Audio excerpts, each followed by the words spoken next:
Oke, kita udah mulai recording. Oke, sorry. Apa ya? Tadi berawal dari sebenarnya kekhawatiran kita, saya dan Pak Yohanes Firzal, bahwa yang pertama itu karena kita hobi jalan sebenarnya, kita hobi kemana-mana ke daerah, baik itu melakukan penelitian atau penelitian itu kan bagian dari kewajiban dari seorang akademisi, Ya. atau melakukan pengabdian masyarakat juga. eh, Ya intinya sebenarnya senang jalan-jalan. Kemudian ketika kita lihat banyak bangunan atau banyaknya rumah-rumah tradisional, kita lihat begitu kaya sih budaya atau yang kebudayaan ataupun arsitektur yang ada di Riau itu sendiri sangat-sangat kaya sekali. Namun yang menjadi keprihatinan kita bahwa adalah literasi tentang buku arsitektur itu sendiri, khususnya arsitektur Melayu itu sangat sedikit. Ya istilah saya sih ya kita bisa menghitung dengan jari sih buku arsitektur Melayu itu mana-mana aja gitu loh. Jadi karena kekhawatiran tersebut, karena buku jumlah literasi tentang arsitektur Melayu itu sedikit, saya mengalami ketika waktu itu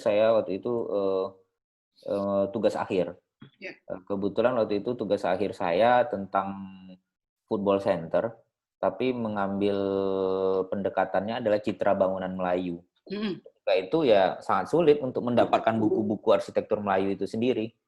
Jadi setelah emang ditelaah ya mungkin hanya ada 1-2 buku saja waktu itu gitu. Karena kekhawatiran itu mungkin awalnya kita hanya mendokumentasikan. Jadi hanya kita foto, kemudian kita tentukan lokasinya, kalau masih ada penghuninya kita akan interview, wawancara, hanya sebatas itu saja. Seiring dengan berjalannya waktu, data-data ini cukup lumayan banyak. Jadi hampir yang ada di buku tersebut itu data-data ataupun foto-foto yang kita kumpulkan dari tahun-tahun. Ya ada yang sudah dikumpulkan oleh Pak Yohanes dari tahun 2011, saya yang mengumpulkan dari 2014, tapi kita hanya sebatas mendokumentasikannya saja gitu, hanya sebatas foto, ini lokasinya di sini, seperti itu. Yang menarik sebenarnya ketika kita datangi lagi, ternyata bangunannya sudah tidak ada. Jadi itu, sayang sekali ya. Jadi ketika dulu datang ada, kemudian ada kesempatan lagi kita mampir, tahu-tahu udah nggak ada. Oh, berarti sangat cepat bangunan-bangunan atau rumah tradisional ini hilang begitu saja gitu. Karena kekhawatiran itu agar bisa agar bisa orang lain juga bisa mengetahui ya, seperti apa, makanya kita pengen kita tulis aja deh, jadiin sebuah buku, tapi biar orang tidak terlalu teknis, makanya dalam judulnya pun kita hanya sebatas rumah tradisional dalam sketsa dan lensa. Dalam artian sketsa itu adalah gambar dari apa yang kita lihat, dan lensa itu artinya ya foto aja sih dari dokumentasi itu. Awalnya seperti itu. Menarik tadi Om bilang itu selang berapa lama pas didatengin lagi rumahnya udah hilang. Hilang dalam arti diratakan dengan tanah atau diganti dengan bangunan permanen ala pakai semen dan lain-lain itu? Ada dua-duanya benar. Yang pertama itu kita lihat bangunan rata dengan tanah, yang ada tinggal puing-puing. Kalau tadi yang dilihat, karena emang bangunan kayu ya, rata-rata karena rumah Melayu ini, rumah tradisional Melayu itu bangunan kayu, yang hanya tinggal pondasinya aja atau umpak. Umpak itu semacam pondasi batu, kalau ada yang dari batu ataupun dari semen untuk penyangga tiang. Jadi yang tersisa hanya itu, atau yang sudah berubah menjadi rumah beton seperti itu. Jadi pernah suatu kejadian kita datang, saya kira saya yang salah dengan posisi itu, atau salah alamat nih kayaknya, kemarin di sini rasanya ada rumah ini loh gitu loh. Tapi ternyata setelah itu malah nggak jumpa gitu, rumahnya malah nggak jumpa. Oke, itu kalau setelah penelitian yang Om berdua lakukan itu kenapa tuh? Maksudnya kenapa bisa nih sampai hilang atau rata dengan tanah atau diganti dengan apa nih faktor utama yang menyebabkan itu terjadi? Karena mungkin usia ya. Kalau kita lihat dulu Riau itu rumah tradisional atau rumah Melayu itu basicnya adalah rumah panggung. Ya. Rumah panggung dengan bahan dasar adalah kayu. Ya. Kalau kita lihat usia kayu itu juga punya usia pakai seperti itu. Namun dari usia pakainya kayu tersebut tidak adanya usaha untuk melakukan konservasinya seperti itu. Kalau dulu orang taunya Riau itu hutannya banyak banget. Jadi kalau di semua jenis kayu itu ada di Riau. Kalau sekarang di Riau yang banyak itu ya asap kali ya Wes. tahunan. Mungkin nih ada yang lagi peserta kita ini mungkin ada dari Kementerian Kehutanan nih kayak ini Om. Sekalian didengerin. Ya mau nggak mau itu faktanya seperti itu. Jadi dulu Riau itu punya banyak hutan, punya banyak kayu. Kayu-kayu itu yang seharusnya yang menjadi material utama dalam pembangunan rumah. Dan Ya. kalau dulu masyarakat adat itu punya hutan adat, kalau sekarang udah bergeser ke hutan-hutan industri. Jadi ya hutan adat yang seharusnya sebagai tempat melestarikan bentuk-bentuk rumah tradisional, malah itu yang sudah hilang. Ya. Ya kita tidak juga bisa memungkiri sih kebutuhan bahwa tren atau masyarakat yang tidak ingin lagi tinggal, ya mereka beranggapan bahwa tinggal di rumah panggung ataupun rumah kayu itu mereka ketinggalan seperti itu banyak. Dengan zaman gitu ya. Ya banyak yang menganggap seperti itu. Jadi, Oke, jadi Om terkait kita mendalami rumah panggung ini dulu ya. Jadi kalau misalnya kan di beberapa pokoknya hampir seluruh Indonesia juga di setiap provinsi itu pasti punya dokumentasi atau punya rumah panggung. Bahkan banyak rumah adat pun dari berbagai provinsi itu adalah rumah panggung. Nah, Om sendiri nih melihat rumah panggung ini dari kacamata seorang arsitek untuk di era sekarang ini nih, apa iya benar ketinggalan zaman? Sebenarnya gini, kalau kita lihat rumah Melayu itu sebenarnya punya filosofi, atau rumah panggung itu punya filosofi, punya local wisdom-nya sendiri, malah sebenarnya lebih bagus dibandingkan dengan rumah-rumah modern. Cuman mungkin dari sisi ketahanan material, karena sudah sulit kan dijumpai kayu yang benar-benar tahan atau kayu kelas 1 tadi seperti itu gitu loh. Kemudian kalau dengan rumah modern, sebenarnya bisa aja kita aplikasikan pengetahuan-pengetahuan tradisional atau pengetahuan-pengetahuan lokal terhadap rumah modern itu sendiri. Contoh nih ya, misalnya gini, dalam rumah tradisional itu tadi kita lihat ada ventilasi, sirkulasi udara, itu juga dipakai oleh rumah-rumah modern. Malah itu diajarkan dalam dunia arsitektur. Ya. Padahal rumah tradisional sudah lebih dahulu kan menggunakan itu. Nah, sebenarnya hal-hal tersebut bisa kita aplikasikan kembali seperti itu. Atau yang juga saya katakan, rumah panggung atau rumah Melayu itu punya di depan rumah itu ada bak penampungan air, ada tempayan. Intinya apa? Ketika orang masuk rumah harus bersih-bersih dulu kan. Ya. Masyarakat Melayu, budaya Melayu juga seperti itu. Oh, ya sekarang orang pandemi sebelum masuk rumah cuci tangan, sebelum kesini cuci tangan. Oh, itu udah diajarkan jauh Dari sebelum. zaman dahulu kala bahkan ya. Ya, seperti Oke. itu sih. Ya. Terus yang menarik juga nih Om, saya berpikir ya ketika saya membaca buku yang Om berdua tulis ini adalah saya tertarik untuk tahu si arsiteknya gitu. Maksudnya saya berpikir apakah arsitek rumah panggung ini dulu kuliah juga gitu kan, terus mendalami ilmu arsitektur di belahan mana gitu sehingga mereka kok bisa ya punya konsep seperti ini pada masa itu gitu, pada eranya. Nah kalau Om sendiri melihat si arsitek rumah panggung ini tuh kira-kira tuh mereka tuh orang-orang seperti apa ya? Jadi gini sih, sebenarnya gini, ada dua kalau kita bahas rumah tradisional ataupun vernakular. Kalau vernakular itu dikatakan rumah yang asli. Rumah apa? Vernakular. Oke. Vernakulus itu dari bahasa Latin asli, bahwa rumah yang asli itu memang dilakukan secara trial dan error. Jadi Ah, orang mencoba, melakukan, kemudian ada yang salah, berubah, bergeser seperti itu. ya. Rumah vernakular itu menggunakan pengetahuan lokal, bahan lokal, dan teknologi lokal seperti itu. Yes. Kemudian kalau kita bahas tadi rumah tradisional itu arsiteknya siapa? yang dikatakan tradisional merupakan tradisi ya. Jadi tradisi yang diturunkan secara turun-temurun. Begitu disampaikan secara lisan, oh iya rumah itu harus ada ininya, fungsinya seperti ini gunanya adalah ini. Jadi itu diturunkan menjadi suatu tradisi sehingga menjadi rumah tradisional seperti itu. Yang mana itu juga dibahas di ruang kelas perkuliahan nggak, Om? Kita bahas sebenarnya basicnya arsitektur itu luas sekali sih. Ya. Waktu itu kita juga akan belajar antropologi, kita belajar sosiologi, kita belajar bagaimana hubungan manusia dengan ruang, kita belajar bagaimana kebudayaan dengan ruang seperti itu. Jadi juga dalam arsitektur ya sangat menarik sebenarnya. Seperti contoh di Riau, kalau di dalam rumah itu hanya ada perempuan, laki-laki tidak boleh masuk. Jadi tamu laki-laki tidak boleh masuk seperti itu. Jika di rumah itu hanya ada seorang perempuan.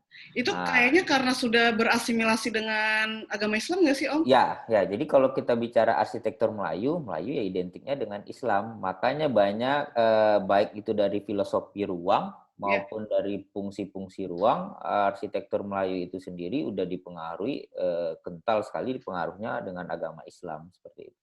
Ya, itu juga sih yang saya temukan di beberapa pola hiasannya itu yang udah ada kaligrafi gitu ya, Om ya.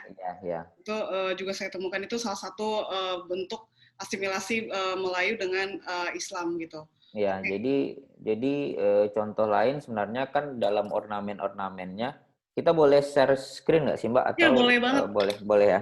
Mungkin sambil host ya, bisa teman-teman juga ada gambaran Om untuk ngelihat ini. Tapi saya boleh minta Mbak Monik buka ininya, saya nggak bisa share karena disable attended screen saya. Benar. Atau mungkin dijadiin co-host atau apa dulu. Jadi ya seperti itu sih. Misalnya sambil kita ngobrol.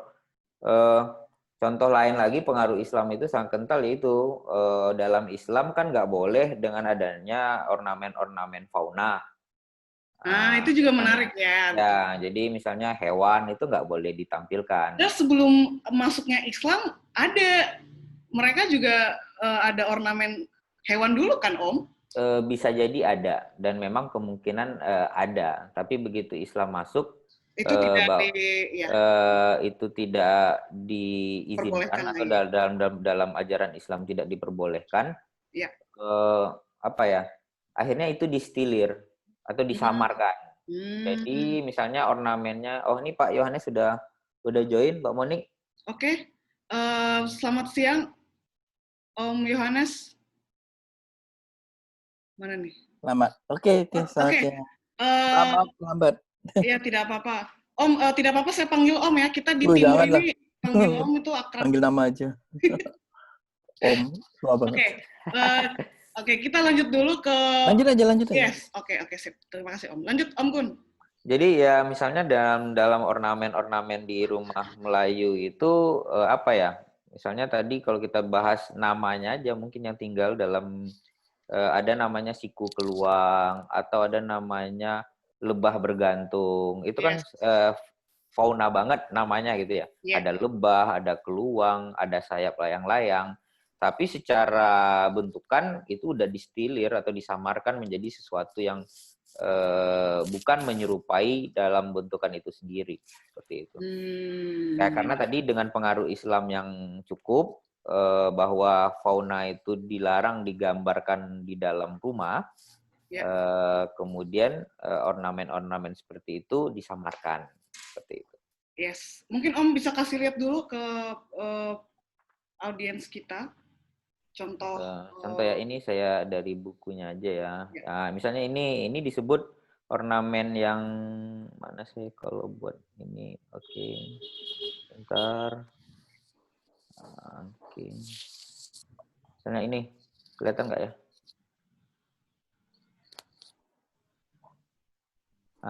Ini ya, ornamen ini disebut dengan ornamen lebah bergantung. Tapi kan nggak kelihatan kalau itu lebah ya. Yes. ya tinggal ya bisa diasumsikan sebagai sarang lebah yang digantung atau seperti itu. Jadi distilirkan itu disamarkan sih seperti itu. Yes. Ini setelah berasimilasi dengan Islam ya, Om ya? Ya, makanya tadi kalau arsitektur Melayu ya erat hubungannya dengan Islam karena emang nggak bisa dipisahkan seperti itu. Oke. Saya ke Om Yohanes dulu, Om. Boleh silakan. Ya, Om apa itu? Yohanes, oke. Tadi saat berbincang dengan Om Gun juga kan diceritakan kalau sebenarnya mempelajari arsitektur itu ternyata tidak hanya secara teknik atau secara teknis mengenai sebuah bangunan, tapi juga harus belajar tentang antropologi, sosiologi dari daerah itu. Nah, kalau dari Om Yohanes sendiri nih, bisa nggak ceritain ke kita yang orang awam yang tidak terpapar ilmu arsitektur ini, seberapa penting nggak sih Om kolaborasi ilmu interdisipliner nih dalam perkembangan arsitektur, ilmu arsitektur, Om? Ya, kalau boleh jujur kan arsitektur itu sebenarnya dari sosial kalau di Indonesia ya. Bukan, saya nggak bilang dari ilmu sosial ya. Yes. Dari kehidupan sosial gitu. Jadi sebenarnya tergantung orang mau mulai mandangnya dari mana gitu. Hanya saja kita suka distigmakan arsitek itu tuh bangunan itu domainnya engineer atau teknik. Kalau Yes. kita itu stigma aja itu sebenarnya. Kalau kita lihat bangunan, ya itu kan ya itu bagaimana arsitektur barat itu membawa ke Indonesia. Kalau kita bilang tuh ya apa sih ya, Occidental membawa ilmu engineer ke Asia Tenggara, ke Indonesia itu menganggap bahwa arsitektur itu adalah fuel engineer. Itu mungkin lebih banyak terpengaruh oleh katakanlah dari Bauhaus gitu ya, Jerman mindset gitu. Yes. Oke, tapi kan di satu sisi sekitar tahun 50-an orang barat tuh begitu masuk pertama kali ke Asia, terutama ke Asia Tenggara juga melihat ternyata arsitektur itu tidak engineer gitu kan. Nah, kan kalau kita lihat sejarahnya arsitektur tradisional vernakular pandangan barat masuk ke Indonesia itu kan masuk sekitar tahun 50-an itu. Iya. Ya, ketika mereka nyampe di Bali, ketika mereka nyampe di Thailand, nyampe di Filipina, sehingga mereka menyadar bahwa arsitektur itu kalau untuk orang Asia, apalagi orang Indonesia, Asia Tenggara Indonesia, itu lebih banyak aspek sosialnya, lebih kental gitu. Sekali lagi ya, aspek sosial, bukan ilmu sosial. Ya, apakah itu ditranslatekan menjadi antropologis, oke juga. Etnografis, boleh juga. Atau macam-macam. Ada yang mau bisa ngeliat dari heritage etno, bisa juga. Atau etnotourism. Jadi, bagi saya, secara pribadi, kebetulan saya concernnya di situ. Kalau saya lebih senang melihat arsitektur itu dari sisi sosial dulu. Karena kalau dari engineer itu selesai, nggak susah. Ilmunya cepat habis kok. Oke. Menarik nih. Tahun ini kita habis, tahun depan ada inovasi lagi. Traceable gitu. Kalau engineer itu traceable banget kemajuannya, perubahannya. Ya kita masih lihat perubahannya. Apakah dari material, apa metodologi, atau cara. Tapi kalau kita lihat dari kacamata sosial, hari ini kita lihat, 1 menit kemudian bisa berubah. Jadi, ya itu. Makanya itu rumitnya ketika arsitektur dilihat dari sudut pandang non-engineer. Nah, itu baru rumit biasanya. Tapi, balik lagi. Itu kan kalau kita berada di luar. Artinya kalau kita berada di luar pagar gitu. Iya. Kalau kita masyarakat biasa yang hidupnya di situ, dia udah ngerti. Oh, kenapa pintu nggak boleh dibuka penuh? Kenapa hanya setengah? Kenapa nggak boleh misalnya perempuan pakai rok berdiri di lawang, di pintu depan gitu kan? Di depannya. Jadi kita nggak bisa menjelaskan secara engineer itu. Toh pintu tempat untuk lewat, untuk berdiri juga boleh. Tapi kan pandangan sosial ada perempuan atau anak gadis berdiri di pintu menggunakan rok dengan lighting yang berbeda antara luar dan dalam, itu kan menimbulkan siluet yang kurang baik bagi budaya tertentu. Misal, nah itu kan hanya muncul kalau kita berada di dalam masyarakatnya. Sama aja kita lihat, ada aturan nggak masuk rumah kaki kanan atau kaki kiri? Nggak ada. Nggak ada. Terus kita memberikan gelas itu pakai tangan kiri atau tangan kanan, baik untuk anak kecil ataupun kepada orang tua. Juga nggak ada di engineering itu. Palingan ada pun, kalaupun ada, ya mohon maaf, ketika orang bikin toilet itu meletakkan baknya di sebelah kanan, itu kalau asumsi karena banyak orang Indonesia kanan kan, menggunakan tangan kanan itu. Jadi dicari-cari hubungannya. Memang nggak salah juga gitu. Tapi justifikasi akhirnya bukanlah dari sudut keilmuan itu, tapi memang dari pandangan ke sosial kemasyarakatan yang menentukan bangunan itu gitu. Ini contoh gambar yang ini. Maaf nih Pak Gun, free Ya. sebentar. Apa gunanya kita memberikan itu ada ukiran yang Iya. terawang begitu? Sebenarnya kan nggak ada juga fungsinya secara engineer. Nggak ada gunanya. Oh dikatakan untuk pembayangan, oh kita bisa ganti sama kain, Betul. ya tapi memang disitulah. Jadi kalau berulang-ulang kali saya kalau ditanya apa penting sih arsitektur tradisional, kalau cara pandang kita, mindset kita hanya dari satu lubang engineer, kita nggak akan ngerti.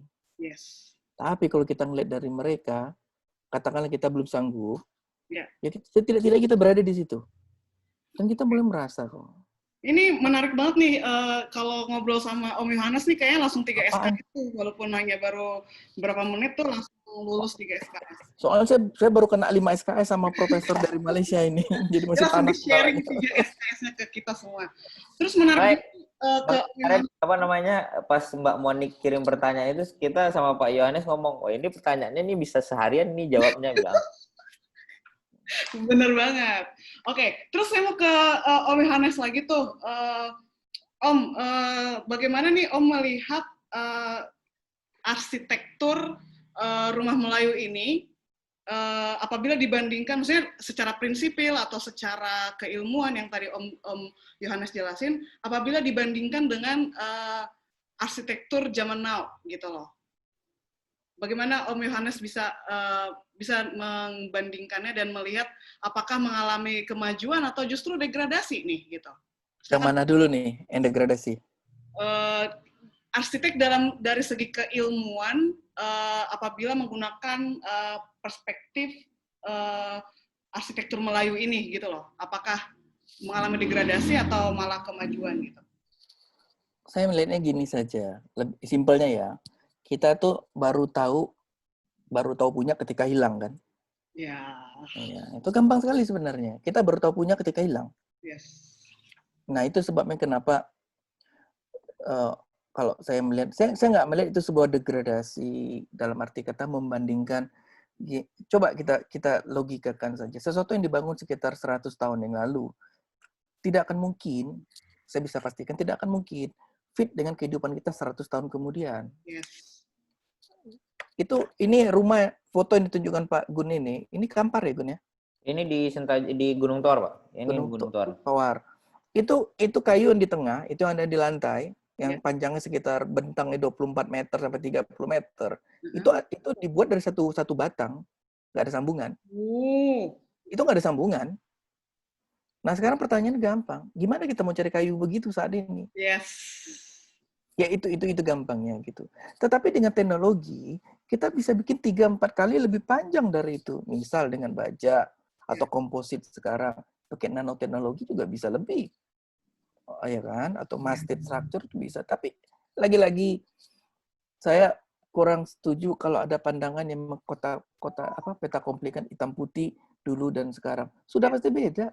Yes. Saya dulu rambutnya banyak, sekarang mungkin sudah berkurang. Kalau ditanya, iya kan? Ya jujur aja gitu. Kan nggak bisa dibandingin saya 10 tahun lalu dengan hari ini. Gitu. Yeah. Tapi apakah saya mengalami degradasi? Natural. Dan itu memang kita. Nah, yang jadi masalah adalah, nih bagi saya gini. Seperti saya bilang pertama tadi, kita baru tahu punya ketika hilang. Nah, kita sekarang mau sebelum hilang, sadar apa enggak? Gitu saja. Okay. Nah, sekarang saya contoh bangunan baru.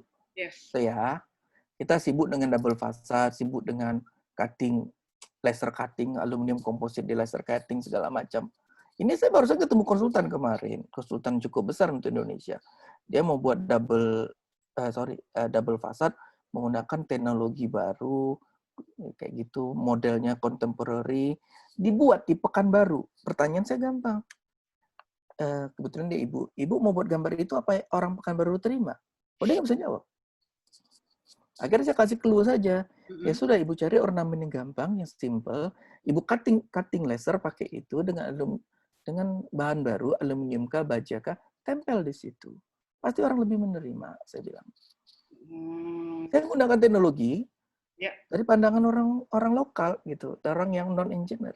Dan saya meletakkan diri saya sebagai orang non engineer ketika bicara begitu. Gitu. Nah, sekarang kalau kita bisa, saya tidak bilang mengkombinasikan, mungkin lebih tepat elaborasi ya. Bagaimana mengelaborasikan pengetahuan lama, diupdate dengan pengetahuan baru. Ya, udah pasti material lah. Teknologi itu kita nggak bisa pakai yang lama. Meskipun sebagus apa bilang, oh ada di Eropa bangunan 400 tahun, 600 tahun. Ya benar. Tapi apakah kita bisa taruh situ, misalnya dinding batunya kita taruh dengan TV 70 inch model baru sekarang, kita pakukan. Ya buyar gitu. Ya kira-kira begitu gitu. Jadi melihat sesuatu itu ada time space lah kalau di arsitek bilang kan. Ada waktunya, ada tempatnya untuk menilai sesuatu. Yes. Dan tidak ada yang mutlak lah kalau saya bilang. Semua itu masih debatable dan pendekatan. Ya itu pandangan saya, tapi orang boleh berbeda ya. Ini saya baru ketemu orang yang mendalami dunia engineering ya, tanda kutip, yang percaya bahwa semua masih debatable. Padahal rumus-rumusnya kan udah pasti-pasti tuh Om di dunia engineering. Rumusnya satu sih. Apa itu Om? Sorry, dua. Rumusnya cuma dua, bukan satu. Yang pertama, kita bicara masa depan ya. Yes. Cuma dua rumusnya. Pertama, uncertainty. Kita nggak tahu terjadi di depan. Itu rumusnya. Yang kedua, pasti resisten. Iya, kalau kita bicara arsitektur masa depan, membandingkan yang lama dengan saat ini, artinya kita kan akan mulai mengkaitkan dengan what next, kan gitu kan? Iya. Iya, apa yang kita ngomong bangun lama, bangun Melayu, terus kita bandingin dengan contemporary, kan tujuannya cuma satu saya kira. Yaitu, what next? Kan itu pertanyaan keduanya kan. Iya. Nah, ketika pertanyaan kedua muncul, itu hanya dua jawabannya, yaitu tadi, uncertainty, sesuatu yang tidak pasti, yang tidak tahu kita apa yang terjadi. Yang kedua, ya pasti ada resisten. Pasti ada yang nolak, pasti. Ya itu gitu. Nah, sekarang pertanyaan kita uncertainty itu kan tidak mau juga goblok amat. Udah tahu akan terjadi, masa kita nggak prepare. Iya, nggak prepare. Sudah tahu itu bangunan kayu, decay, busuk. Mau diliatin doang, busuk sampai tahun depan. Kan nggak juga. Ini keren banget. Nah, ini kan Om Gun nih udah kasih lihat bentuk salah satu, bukan salah satu sih, berbagai macam bentuk hubungan rumah Melayu nih. Om, kenapa sih kurang kerjaan ya mereka dulu bikin kayak gini, Om? Kenapa sih pada bikin banyak, kayak nggak ada kerjaan, akhirnya kayak trial and error seperti yang Om Gun bilang. Nih, apa sih dibalik keragaman hubungan ini gitu loh? Bisa Om ceritakan dulu ke kita orang awam ini, Om. Ya kalau secara lihat banyaknya jenis-jenis hubungan ini tidak lepas dari bermacam-macam kultur atau budaya masyarakatnya sendiri. Jadi kalau kita lihat, kalau di Riau itu ada 4 sungai. Ada Sungai Kampar, Sungai Indragiri atau Batang Kuantan, kemudian Sungai Siak dan Sungai Rokan. Itu karakternya akan berbeda. Jadi karakter yang berbeda itu juga menyebabkan ragam yang berbeda juga seperti itu gitu loh. Itu biasanya makanya nih ini mereka dulu lagi mikirin apa ya pas membuat hubungan seperti ini gitu loh, Om. Karena memang tadi yang saya katakan bahwa kalau ini sudah bicara ke ranah tradisional ya, jadi pengetahuan yang sebelumnya mereka tahu, kemudian ada juga pengetahuan baru, kemudian pengetahuan baru itu bergeser ataupun berbaur dengan pengetahuan yang lama, kemudian muncul sesuatu yang baru, sama seperti itu, sama seperti kita sekarang. Oh ini ada sesuatu yang saya pahami, kemudian ada teknologi baru atau pengetahuan baru yang saya miliki. Nah, itu akan berubah kan, seperti itu. Betul. Ini menarik nih. Jadi kalau saya baca dari bukunya, juga saya jadi menangkap bahwa bahkan setiap ruang di dalam rumah ya, termasuk rumah tradisional Melayu ini memiliki filosofinya sendiri gitu. Seperti yang tadi kita bilang. Itu kenapa misalnya nih, kenapa jendelanya harus tinggi? Terus kenapa ada tuh yang saya baca, kenapa ruang kayak ada pintu, kenapa pintunya banyak gitu? Misalnya di depan kita bisa masuk dari depan, tapi juga ada pintu dari kanan apa dari kiri saya lupa. Terus ada lagi pintu masuk dari belakang tuh. Kan kebanyakan pintu tuh, Om. Nah, kalau misalnya dibandingin dengan gaya rumah zaman now nih. Sekarang ya Yes. dengan Itu lahan terbatas ya, pintunya cuma dari depan doang gitu. itu gimana tuh Om ngebandinginnya gitu? Ya tadi kalau yang seperti yang dibilang Pak Yohanes tadi, Pak Yo tadi bahwa dilihat itu dari kacamata orangnya atau kacamata masyarakatnya. Ya, Ketika masyarakat setempat yang saya katakan sebelumnya bahwa ya ketika yang menempati rumah itu perempuan, ketika tamu yang datang itu perempuan, mereka akan lebih nyaman kalau dalam artian keluarga dekat itu akan masuk dari pintu samping seperti itu gitu loh. ini tuh menarik sebenarnya. Ya seperti itu yang tadi kalau seandainya ini kenapa ada ruang-ruangan yang ada selasar baru kemudian serambi depan. Yes. Itu juga terkait dengan pengetahuan istilahnya apa ketika orang bertamu ada informasi ataupun yang hajat dalam bertamu itu kan beda-beda. Yes. Hanya cuman sekedar say hello, ngobrol ringan, biasanya dia kan hanya cuman sebatas sampai ruang depan. Tapi kalau bertamunya datang untuk melamar anak gadis yang punya rumah, nggak mungkin dong, cuman ngobrol di depan doang. Jadi secara sosial atau secara masyarakat itu udah apa ya? Emang mereka sudah punya aturan ataupun pengetahuan tentang itu sendiri. Ya sama Pak Yo bilang kalau pintu samping itu biasanya hanya dilewati oleh keluarga dekat ataupun perempuan. Jadi kalau belum bisa menjadi keluarga dekat orang tersebut, nggak bakalan berani lewat pintu samping. Kita juga bergosip di pintu samping kok, Om. Iya gitu ya. Ngomongin juga main samping kok, main sampingnya kok. Oke, nah jadi kan membahas mengenai rumah Melayu ini, kita sebenarnya kalau saya tangkap itu pertama kali yang saya dengar adalah rumah gitu. Ini it's about a home gitu, a home for people gitu. It's not only a house but also a home gitu. Nah kalau ini saya ke Om Yohanes dulu nih. Jadi kalau bagi Om sendiri nih, apa sih makna rumah nih?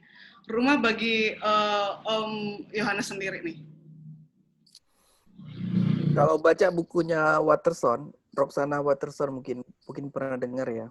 Yang orang Belgia yang hidup di Singapura itu, Yes. dia mengeluarkan buku tentang Southeast Asia Tenggara Architecture itu.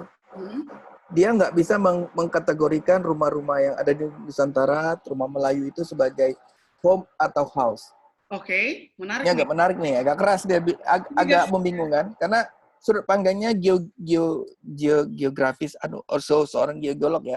Yes. Bukan seorang engineer murni. Dia bilang gini, rumah Melayu itu adalah word mikrokosmik. Yes. Mikrokosmik. Artinya apa? Di situ menjelaskan, susah kita akan menjelaskan rumah itu hanya berdasarkan ini adalah fisik non fisik. Yes. Karena ada juga dia berbicara tentang tangible dan intangible di situ. Yeah.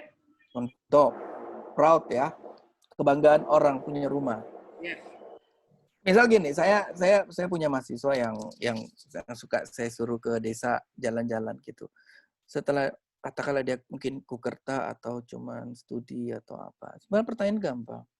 Kamu masuk pintu depan, pintu samping, kan begitu. Sama kayak gitu itu kan. Gimana kita mau menjelaskan apakah itu fisik non fisik? Ya, betul. Nggak bisa. Saya bilang gitu. Terus kalau ketemu si bapak yang punya rumah itu pakai baju apa sudah bapaknya sudah cuma pakai sarung gitu kan? Ada intimasi situ, ada derajat kepercayaan juga, ada juga trust ya, ada juga acceptance di situ. Yes. Jadi rumah itu bukan hanya home lebih pada feeling. Yeah. Tapi kalau mikrokosmik dia sudah masuk ke belief, kepercayaan yang jauh posisinya lebih tinggi dari hanya trust. Yeah. Saya percaya kamu tidak akan membawa bahaya bagi kehidupan orang yang tinggal di dalam rumah. Sehingga kamu saya izinkan masuk ke rumah saya di depan. Dari pintu depan. Kalau tidak, cukup kita ngomong dari atas ke bawah. Misal. Yes. Betul. Gitu loh. Kalau tuan rumah bicara begitu saja kan kalau di kampung. Ya misalnya tamunya datang dia nggak percaya, dia nggak akan dipersilakan masuk. Ya sudah ngomong dari bawah saja perlunya apa. Misal. Mungkin bagi beberapa budaya di Indonesia itu dianggap impolite ya. kok bertamu-tamu adalah raja segala macam kayak Yes. gitu. Tapi ada satu sisi dari Indonesia ini yang nilainya beda gitu. Nah, itu kalau saya melihat gitu. Dan kita makanya kalau diskusi sama teman-teman senior di arsitektur, tidak bisa saya bilangkan ini arsitektur Nusantara. Karena Nusantara sendiri kan mempunyai makna multiple Yes. kali. Bisa resisten, bisa itu hanya Java sentris, segala macam. Saya lebih senang menggunakan, ya sudah, itu lokalitas, arsitekturnya begitu. Gitu. Jadi memahaminya pun secara lokal, cara pandang lokal gitu ya Om ya? Iya, nggak bisa kita. Tapi orang lokal sendiri susah memandangnya. Justru adalah orang luar memandang dengan cara lokal. Karena gini, kalau kita orang luar, kita sudah ada sesuatu di kepala kita yang berbeda. Ketika sama kita kayak belajar bahasa Inggris, ya mohon maaf ya, orang Inggris sendiri karena tidak ngerti kalau bahasa Inggrisnya salah. Menurut kita. Ya. Contoh satu kata aja, BUS. Ya kan? Bus. Orang Inggris bacanya bus, orang Jakarta bilangnya bis. Kan lucu. Padahal kan satu kata. Bendanya sama. Yes. Bahkan di Inggris sendiri ada bilang bus, ada bilang bus. Ya kan? Dan mereka ngerti gitu. Itu baru satu kata gitu kan. Bagaimana ini adalah mikrokosmik, rumah. Di situ dia lahir, di situ dia mungkin besar, menikah, bisa juga meninggal di situ kan. Iya, betul sekali. Nah, saya tertarik tadi ketika ada Lebo Begayut. Ada kaitan Islam nilainya masuk di situ. Ya. Dulu kalau orang buat rumah, kalau masih belum Muslim itu, kalau misalnya misalnya dia mengkorbankan kerbau, ya kepala kerbau ditancapin aja di atas itu. Yes. Praktik itu pun masih ada kok Om di NTT sendiri, di kampung tradisional, tanduk kerbau atau hewan yang dipotong itu ditaruh di atas rumah. Itu juga penanda kelas sosial Om. Benar. Jadi kalau di bukunya Pak Gun ini kan ada itu yang disebut dengan Melayu itu adalah mulai dari Madagaskar sampai ke Polinesia sana ya. Yes. Itu kan Melayu. Di sana juga masih kok. Tapi kan mereka tidak terpapar dengan katakanlah ajaran Islam kan, sehingga mereka masih percaya itu. Apakah tidak Melayu? Mereka Melayu. Contoh Iban. Suku Iban pernah dengar? Daya Iban. Daya Iban yang ada di Kalimantan bagian utara, Sarawak mungkin kalau sekarang kita sebutnya. Ya, gimana Om? Dia tidak Muslim. Iban tidak Muslim. Iya. Iya, dia masih kepercayaan begitu, animisme masih. Bahkan terakhir kalau bacanya CNN, baru 100 tahun ini Iban nggak potong kepala. Pakai kan? Iya, betul. Iya, apakah dia tidak Melayu? Oh, dia lebih tua Melayunya. Oke. Menarik. Ini sekarang bagaimana? Nah, saya pernah bicara sama orang tua di sini. Iya. Sebenarnya kekuatan orang Melayu itu, saya pernah tanya, kekuatannya apa sebenarnya? Kenapa kok orang Melayu ini kita tidak pernah muncul? Saya bilang, kekuatan orang Melayu itu sebenarnya dalam pemaknaan, dalam pemberi pemaknaan. Kok bisa gitu, Om? Karena dia tidak pernah, ya dikatakan, apa ya, bahasa kasarnya, dia nggak pernah show off, tidak pernah menemukan ini atau menunjukkan ini, meskipun dia pernah gitu.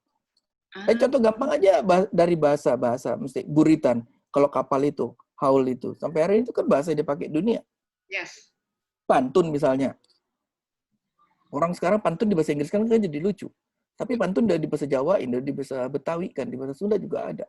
Pantun dari mana? Banget ya, Om. Iya. Orang sekarang ada bilang pantun dari Jakarta, ya kita ketawa saja. Ya kan? Ya nggak mungkin dari Betawi gitu kan. Yes. Siapa juga orang tahu. Betul. Saya ingat dulu tuh waktu zamannya Orde Baru, saking ya ini Harmoko kan bilang apa bahasa Indonesia itu diambil dari Melayu karena kami yang orang suku ini lebih ini gitu ya. Padahal kan tidak. Jadi sekali lagi kita tidak suka belajar sejarah rata umumnya. Tapi sejarahnya itulah yang menentukan kita sebenarnya hari ini. Meskipun katanya menteri yang baru sejarah mau dihapus ya. Ya, jadi katanya nggak wajib Om. Pelajaran sejarahnya. Saya lupa Nawacipta tuh ada sejarah. Palingan dia dipecat. Oh maaf, kok politik. Ops gitu ya. Oke, ini menarik banget ya. Kita ini dulu, break dulu sambil Om Yo bisa minum kopi dulu, Om Gun bisa tarik ini dulu bikin teh. Dari teman-teman audiens kita di pagi hari ini, apakah kita mau buka, kita mau buka sesi tanya jawab. Jadi ini sebenarnya nih kalau saya sendiri nih udah 3 SKS sendiri sebenarnya obrolan berapa menit ini. Nah, dari teman-teman semuanya ada yang mau bertanya, mengajukan pertanyaan nggak ke narasumber kita di pagi hari ini? Bisa angkat tangan atau ya deh angkat tangan dulu boleh. Bagi teman-teman, kita mau buka sesi untuk 3 orang penanya nih. Ada yang mau bertanya?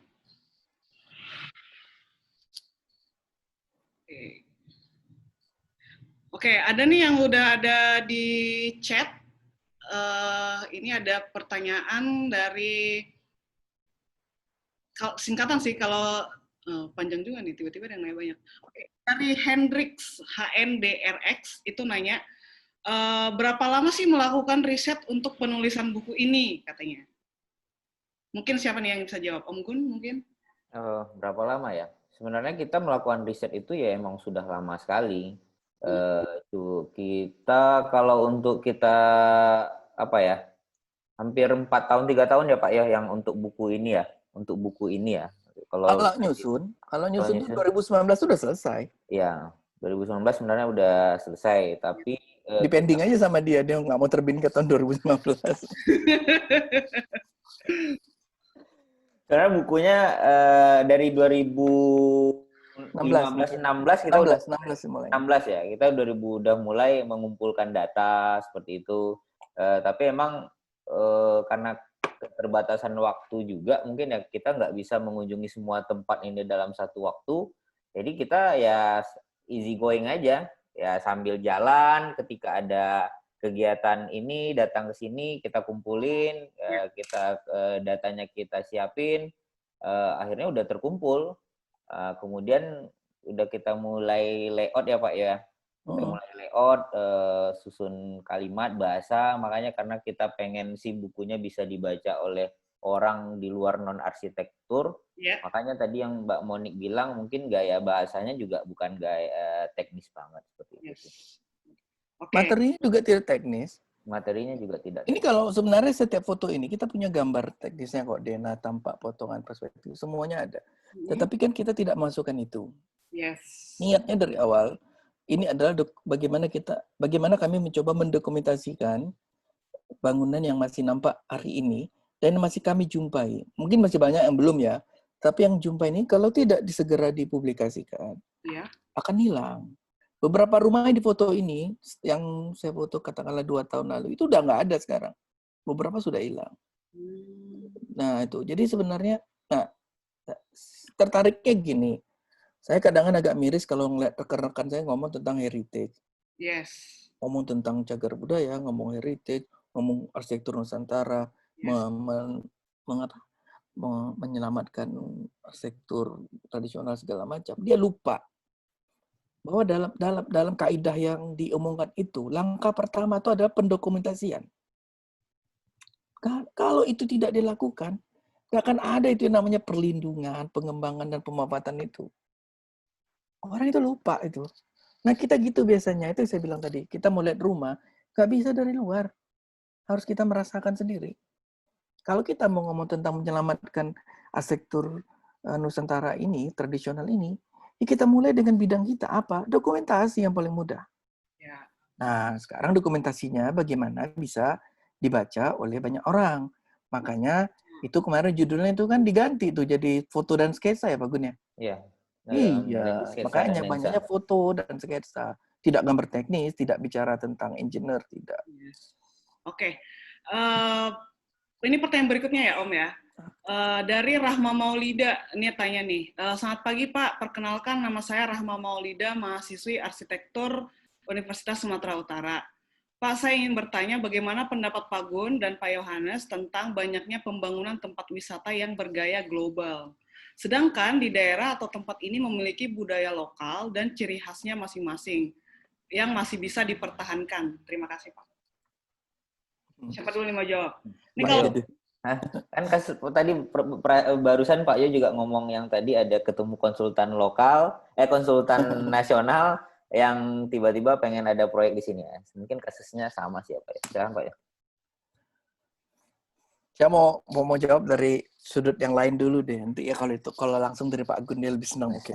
Gini, misal gini. Itu orang-orang yang kita anggap di desa yang masih jauh di pedalaman itu. Rata-rata sekarang kan kehidupan ada yang lebih baik, booming. Bisa beli mobil, bisa hidup pakai TV satelit segala macam. Pernah nggak Mbak lihat yang namanya granit itu yang kita pakai untuk rumah-rumah mewah? Kalau di kampung tuh cuma dijadiin carport. Alasan simple. Saya nggak mau becek, jadi saya granit itu carport katanya. Yang salah siapa? Aneh kan? Aneh bagi kita, bagi dia tidak. Nah, satu sudut pandangnya. Sudut pandang kedua, kalau kita datang ke tempat suatu daerah, tadi masalah desain ya, kita ada local Gaya window, global. gaya global. Kita tanya sama orang di tempat itu, apa kalian memang mau gaya yang dulu diwariskan oleh kakek buyut itu, yang udah ratusan tahun dibangun lagi? Belum tentu jawab mereka mau. Mereka mau yang beda. Itu loh. Yang jadi masalah adalah kalau orang luar yang membawa ke dalam, nah itu baru masalah. Karena itu dianggap intervensi. Yes. Tapi kalau mereka yang minta, apalagi mereka yang melakukan, mereka lebih tahu. Ya. Itu kalau saya sih. Saya tidak mau lah menentang, akan modernisme masuk di tradisional. Enggak bisa juga. Naif saya bilang. Yes. Di pantai itu harus bangunannya harus menggunakan tiang. Oh iya, tiangnya apa harus baja? Beton kan nggak mesti, harus kayu. Boleh saja yang lain, teknologi kan banyak gitu. Jadi artinya kita juga belajar dan berkembang. Jadi itu tadi saya bilang ya, ke depan itu 2 kan rumusnya. Nah itu yang saya bilang resisten itu. Resistance and uncertainty. Iya itu. Makanya kita hanya kan kalau bahasa kerennya mitigate ya. Karena kita memperkirakan kan, kalau dia resisten mungkin desainnya lebih nggak bisa eye catching, mungkin lebih friendly, down to earth, bisa kayak gitu. Tapi tetap semangatnya gitu. Kalau saya melihat begitu. Jadi saya nggak bisa bilang satu desain. Sekali lagi desain itu kan rasa ya. Nggak bisa hanya teknikal ya. Iya. Itu kalau saya, Pak Gun mungkin yang bisa jawab lebih itu. Kalau dari saya sih misalnya gini, kalau dilihat dari bergaya global, nanti ini pengaruhnya ya ada unsur politiknya juga bisa gitu loh. Jadi suatu kepentingan itu bisa dipengaruhi oleh rasa siapa yang memiliki, ya bisa aja rasa pemimpinnya. Nah gini, saya jadi kepala daerah nih gitu. Kemudian akan membangun sesuatu. Ya kalau saya rasa saya pengen sesuatu yang baru dan yang lain, ya bisa aja. Ya bisa aja desain yang akan saya inginkan akan tidak ada unsur lokal. Contoh yang lebih besar lagi, Soekarno. Ya. Begitu Indonesia merdeka, emang Soekarno menampilkan gaya global, gaya lokal? Enggak, dia pengen international style. Kenapa? Karena waktu itu pengen menunjukkan ke dunia bahwa ini loh Indonesia udah merdeka gitu. Jadi pengaruhnya bisa macam-macam sebenarnya. Namun kalau usaha untuk mempertahankan, ya tadi yang Pak Yo bilang tadi bahwa kita bisa aja menggunakan unsur lokal tapi dalam bentuk teknologi yang baru seperti itu. Tapi saya jadi tertarik tuh waktu Om Yohanes bilang tentang pendokumentasian nih Om. Nih saya tidak mengeneralisir, tapi kayaknya budaya kita orang Indonesia memang dari nenek moyang kayaknya kita tidak terlatih untuk mendokumentasikan apapun deh. Apalagi untuk masyarakat tradisional yang belum mengenal baca tulis. Tuh. Nah mungkin itu salah satu penyebab kenapa sampai saat ini mungkin tidak banyak literatur seperti yang tadi Om Yo atau Om Gun yang bilang cuma ketemu 2 buku doang gitu kan untuk cari referensi ya karena nggak banyak yang mendokumentasikan. Nah Om Yo pengen tahu dong bagaimana sih Om melihat budaya pendokumentasian nih di Melayu sendiri, budaya Melayu. Literasi oriental sama osidental itu kan beda. Osidental itu lebih senang dia menggunakan terdokumentasi tertulis. Yes. Semua ditulis, semua dibukukan. Yeah. Bahkan di Malaka itu ada pohon yang ditanam Belanda, dipotong, dikasih itu plakat. Di sini pernah ditanam pohon sekian ratus tahun lalu. Oke. Iya, literasinya tertulis. Sementara Indonesia, banyak orang Asia, terutama di Asia Tenggara ini adalah lisan, bertutur. Iya kan? Saya coba kasih contoh.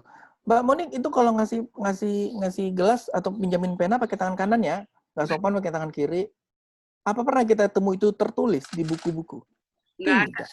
Ya. Karena literasi kita, budaya kita adalah lisan, bertutur. Nah, sekarang kaitannya. Yang membuat undang-undang kita itu kan sadar itu kekurangan kita. Makanya dia bilang itu harus terdokumentasi. Yes. Ya kan? Satu. Tapi dia tidak menutup kemungkinan kita berliterasi tutur. Jangan salah. Tertulis itu kan satu metode. Yes. Apalagi sekarang. Ya mohon maaf. Ayo silakan dokumentasikan kejadian tradisi. Oh Pak nggak punya handycam, nggak punya kamera. Itu handphone punya. Kenapa enggak? Oh handphonenya habis baterai. Itu ada kertas, ada pensil. Kenapa nggak di sketsa? Oh nggak bisa. Kenapa? Itu kan ada bungkus rokok. Silakan aja catat kecil note. Artinya apa? Pendokumentasian ini kan ada levelnya juga dan berbagai metodenya. Kalau zaman sekarang ini apa yang nggak bisa gitu? Kalau saya loh ya, metodenya sekian banyak kok. Itu anak muda zaman now masuk TikTok langsung di live IG ya kan atau iya. Dan itu saya kalau di mahasiswa saya yang terakhir yang 2-3 bulan lalu saya lakukan mereka dokumentasikan ada di YouTube-nya tuh channelnya memang TikTok. Silakan bikin TikTok saya bilang. Nggak mungkin saya menyuruh mereka seperti saya dan Pak Gun sekolah dulu, nggak mungkin. Iya. Oh biar rasa tradisional nanti di kampung nanti tidurnya pakai pelita tahu yang lampu coba yang pakai minyak ya, lampu minyak. Yang pagi-pagi udah pakai kumis. Iya bener. Apa mau? Kan enggak juga kan. Iya. Artinya sesuaikan saja.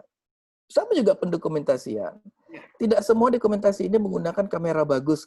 Ya Pak Gun ya? Enggak kan? Ya, enggak. Ada yang handphone. Kita pakai handphone juga. Ada yang handphone. Yes. Nih, ini kayak di rumah ini, maaf yang barusan itu, yang Bapak duduk itu. Itu kan bukan pakai kamera bagus itu Mahdi kan ya. Pengalaman.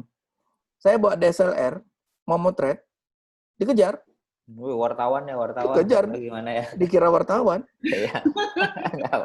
Iya, dikejar. Dikejar kalau dikejar pakai kayu nggak apa-apa, golok, parang. Ini pakai parang dikejarnya ya. Iya. Sampai dulu dosen saya bilang, kamu kalau gitu berhenti aja penelitiannya, jangan daripada nyawa kamu hilang gitu. Tapi saya bilang saya yakinkan mereka karena saya nggak kenal. Karena saya baru pertama kali masuk ke situ, mereka nggak kenal gitu. Setelah saya jelaskan, saya hanya mendokumentasikan, dan mereka izinkan.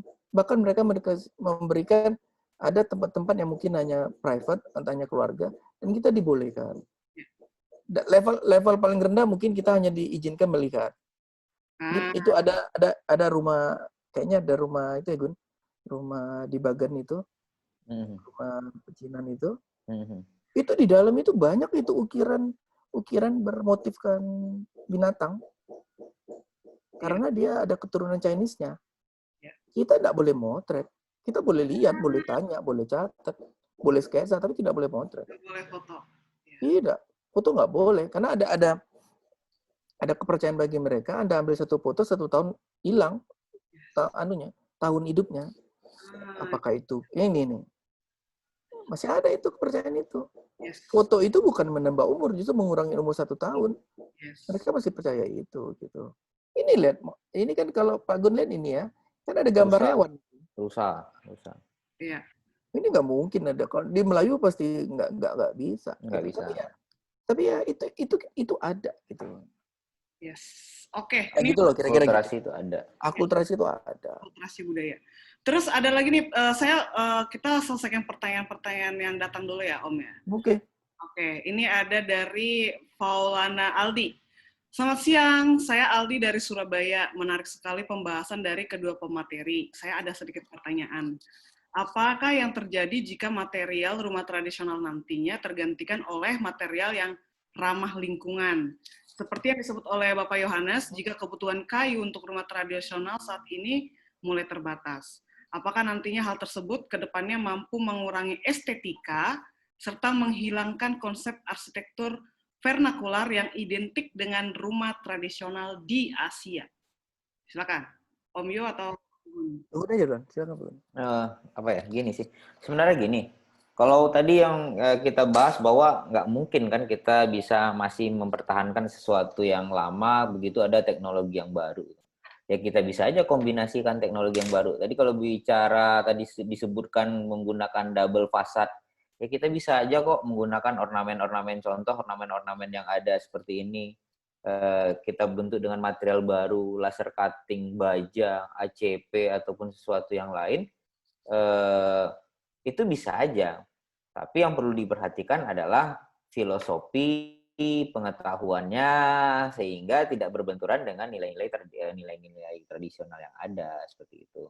Contoh sederhana, misalnya ada ornamen yang penempatannya mungkin tidak, misalnya seperti ini. Ini adalah ventilasi. Ini ventilasi udara gitu. Kalau mencari kayu lagi yang seperti ini, tukang yang bisa ngukir seperti itu, wah ya itu belum tentu bisa dapat. Masih bisa, emang masih ada tukang kayu yang bisa bikin ukiran seperti itu. Oh, itu susah sekali ini nyarinya. ribet Kalaupun banget emang desainnya nih. ya kalau emang pun ada 1-2 orang dan itu susah sekali seperti itu. Kayunya emang masih ada. Kayu yang dengan bidang yang besar seperti itu yang bisa diukir. Oh, kalaupun ada mahal sekali. Yes. Tapi bagaimana dengan pengetahuan lokal seperti ini, filosofi, makna, baik itu secara estetika, keindahan, dan lain-lainnya, kita implementasikan dengan sesuatu yang baru. Ya, lebih gampang dengan laser cutting kan. Dengan mesin CNC kita jadi itu bikin, oh udah, selesai. Kita nggak bisa, ya tadi bilang Pak ya, nggak bisa melihat ke belakang tanpa harus mengira-ngira ke depan seperti apa. Yes. Nih, contoh, ini gantungan lampu nih yang di tengah ini. Gantungan lampu di atas. Nah, kalau kita lihat, ya bisa aja, tapi begitu ini gantungan lampu itu posisinya di plafon, terus tiba-tiba kita taruh posisinya di lantai, kan nggak cocok seperti itu. Jadi ya seharusnya seorang desainer ataupun seorang arsitek juga memahami dari local wisdom itu sendiri. Sehingga akan lebih pas nantinya seperti itu. Tapi akan mengurangi estetika nggak nih? Kalau dari pertanyaannya kan, udah nggak kayak dulu lagi, kayunya udah ganti motifnya, lah estetikanya akan berkurang nggak sih? Itu kreativitas dari arsiteknya. Yes. Oke. Semoga terjawab. Om Yo, ada yang mau ditambahi? Ya itu tadi barusan Mbaknya jawab estetika. Sementara orang yang punya nggak pernah mikir estetika. Ya, yang penting ada. Betul. Kita yang melihat ini ya. Iya. Dia bilang itu nilainya beda. Coba aja lihat ukiran yang untuk lampu di atas sama yang di pinggir kan beda. Yes, betul. Nah ini maaf ini. Ini yang tengah lampu di atas. Kalau dilihat itu di tengah tuh ada lubang. Itu tempat gantungnya itu. Jadi dulu naruhkan talinya. Naruh lampu apa serongkeng tuh ya? Ya, lampu Petromax. Nah, tadinya itu tali, kemudian diganti baja, ganti paku besi, itu digantung gitu kan. Tapi ukiran tetap begitu gitu. Awalnya nggak ada cat, ini dicat baru ini kan.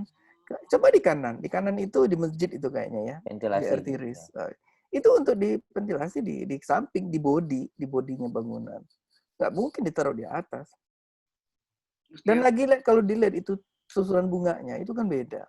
Coba aja itu kelopaknya. Kan nggak jelas itu bunga dari mana. Ternyata yang ngukirnya orang Terengganu ini. Saya tanya, dia orang Terengganu yang ngukir. Kanan ya. Dan dia punya fantasi membuat bunga itu begitu gitu. Apakah itu kelopak manggis juga tidak. Kita nggak bisa. Apa itu bunga selasi juga nggak ketemu. Ternyata fantasinya si tukang juga masuk di situ. Yes. Maaf kalau pakai kata-kata fantasi ya. Karena kalau saya bilang kreativitas juga ya belum tentu juga gitu ya. Artinya apa? Estetika mungkin iya, betul. Tapi lebih dari estetika itu, ada value, ada nilai yang terekam di orang itu yang ikut di situ gitu.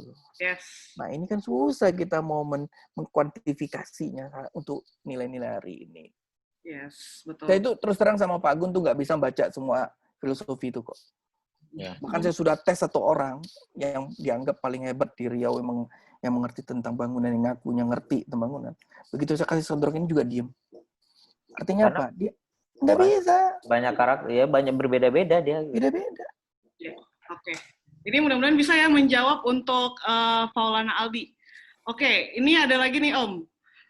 Pak, adakah kemiripan arsitektur Melayu dengan arsitektur tradisional lainnya di Indonesia selain dari sisi alasan sosial masyarakatnya, misalnya bentuk bumbungannya, material, dan lain-lain? Apakah ada adat lain di Indonesia yang memiliki kemiripan bentuk? Jika iya, kenapa? Yang mananya nih? Rumah Melayu, rumah panggung ini. Panggung, mungkin panggung dulu Pak ya tuh kayaknya Oke, lebih. saya mau kasih gambaran sederhana banget. Kalau nggak mau ke Borobudur, baca aja buku Watterson itu. Di satu, saya sudah baca bukunya, dan sudah berkali-kali ke Borobudur. Di Borobudur tuh jelas ditulis ada rumah itu berpanggung. Oh itulah zamannya Borobudur Minum dibuat itu boleh. rumah berpanggung. Walaupun panggungnya pendek, tapi tetaplah ada sebuah panggung, beda dari rumah-rumah lain. Nah, rumah panggung ini ternyata ada hampir di seluruh Nusantara. Jadi kalau dibilang rumah apa kaitannya? Ya rumah Nusantara paling mudah ya rumahnya berpanggung. Oh, apakah dulu Bali nggak berpanggung? Masih sampai hari ini. Apakah dulu rumah Joglo itu nggak berpanggung? Saya kira berpanggung juga awalnya. Sekarang aja diturunkan. Kan? Jadi itulah dibilang dia ketika rumah panggung itu menyelaraskan dengan lingkungan, dia akan menyesuaikan. Di Bali itu lebih pendek rumah panggungnya. Ya enggak? Oke lah, mungkin jangan bilang panggung lah. Tiangnya mungkin lebih pendek. Kalau di Fiji sana tiangnya lebih pendek lagi tapi dari batu. Karena nggak ada kayu. Oke. Di Sumatera tiangnya tinggi-tinggi. Oh, dibilang itu karena binatang buas. Ada benarnya. Karena banjir. Ada benarnya juga. Padahal alasan lainnya sebenarnya gambar ini nih. Bisa lihat nggak? Untuk jemur baju. Ada penghidupan di situ. Yes, betul. Bisa livestock di situ. Apakah kambing, kucing, ayam, babi, segala macam. Babi nggak ada ya? Di Riau nggak ada.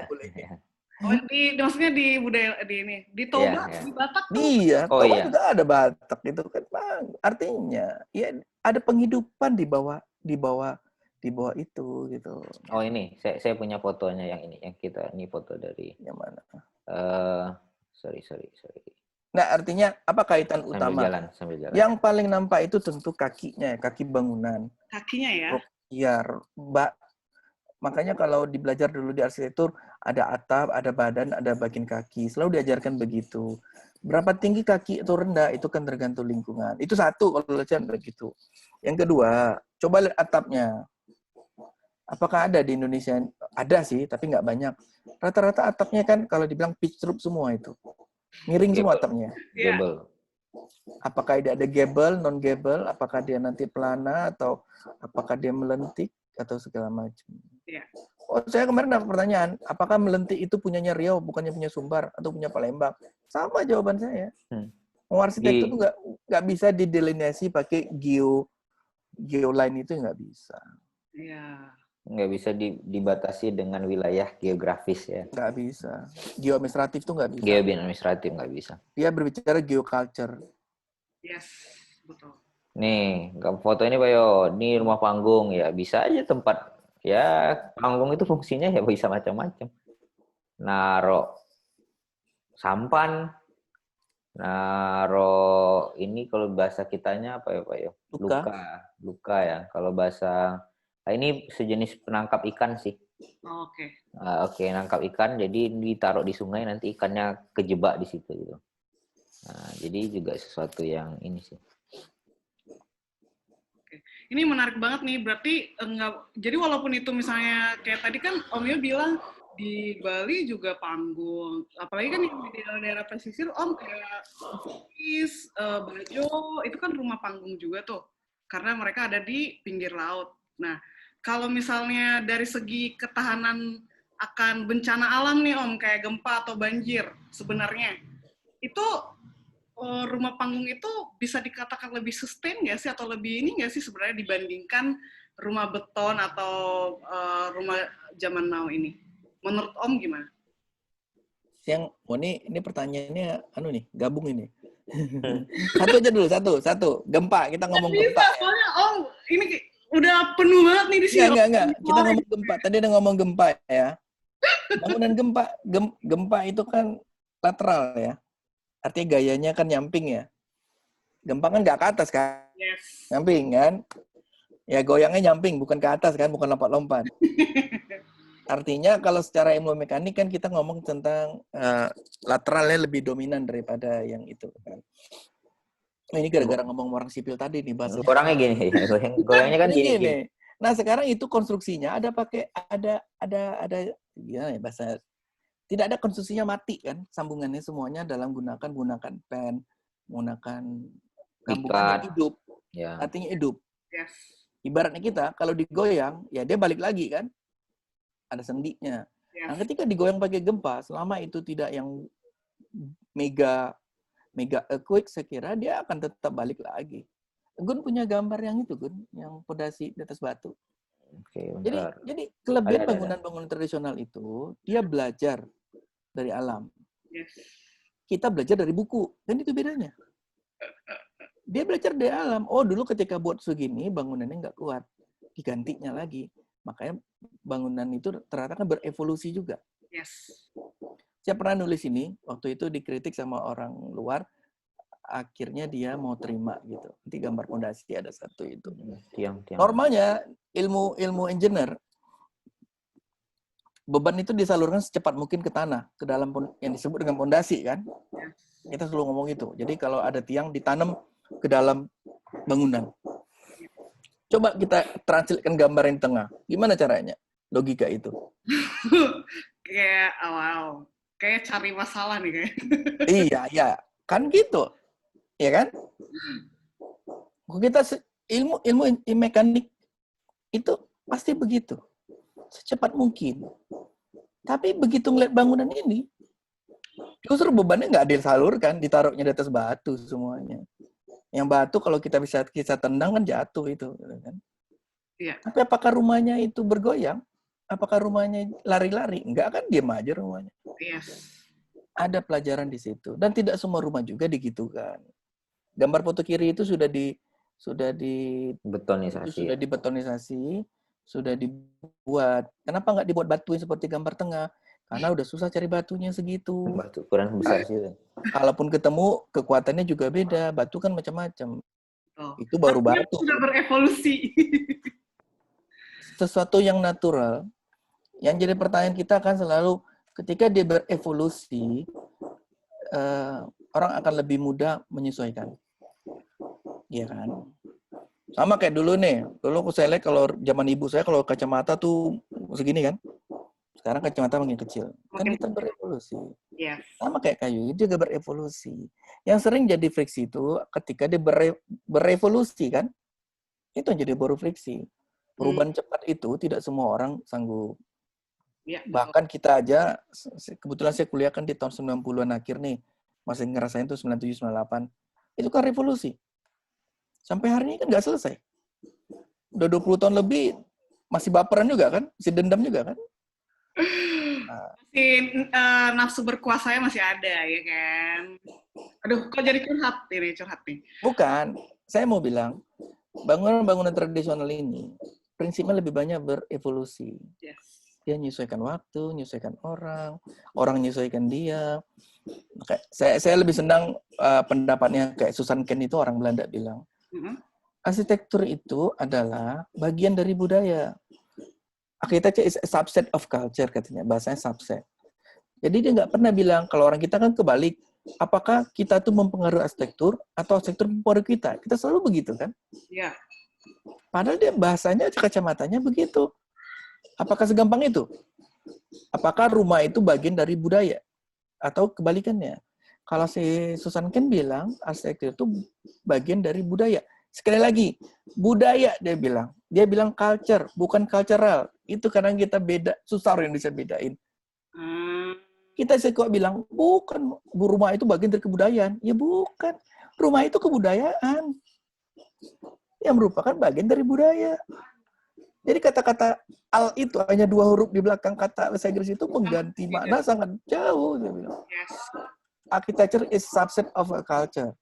Dia adalah bagian dari budaya. Bukan cultural, tapi culture. Sesuatu yang lebih tinggi. Beda kan budaya dan kebudayaan? Beda. Iya. Kita berzoom hari ini kan kebudayaan. Padahal budaya kita sebenarnya kan Tetap muka. bertemu itu, berinteraksi kan budaya kita. Yes. Tapi begitu pandemik ini kan berubah budayanya. Jadi kebudayaannya jadi berubah. Bisa Zoom, bisa teks, bisa macam-macam. Gitu. Yes. Nah, lagi-lagi akhirnya membaca arsitektur tidak bisa dari engineer kan? Yes, lagi-lagi ya. Ini pengetahuan baru bagi saya orang awam dan audiens kita siang hari ini. Ini makin siang makin hot ini Om. Cuaca juga makin hot, pertanyaan juga makin hot nih, makin banyak. Sini mendung ya? Sini mendung, kan baru mendung. Tadi malam hujan. Makanya bilang Mbak Monik ngasih pertanyaan segini, kayaknya kita nggak bisa jawab semua deh.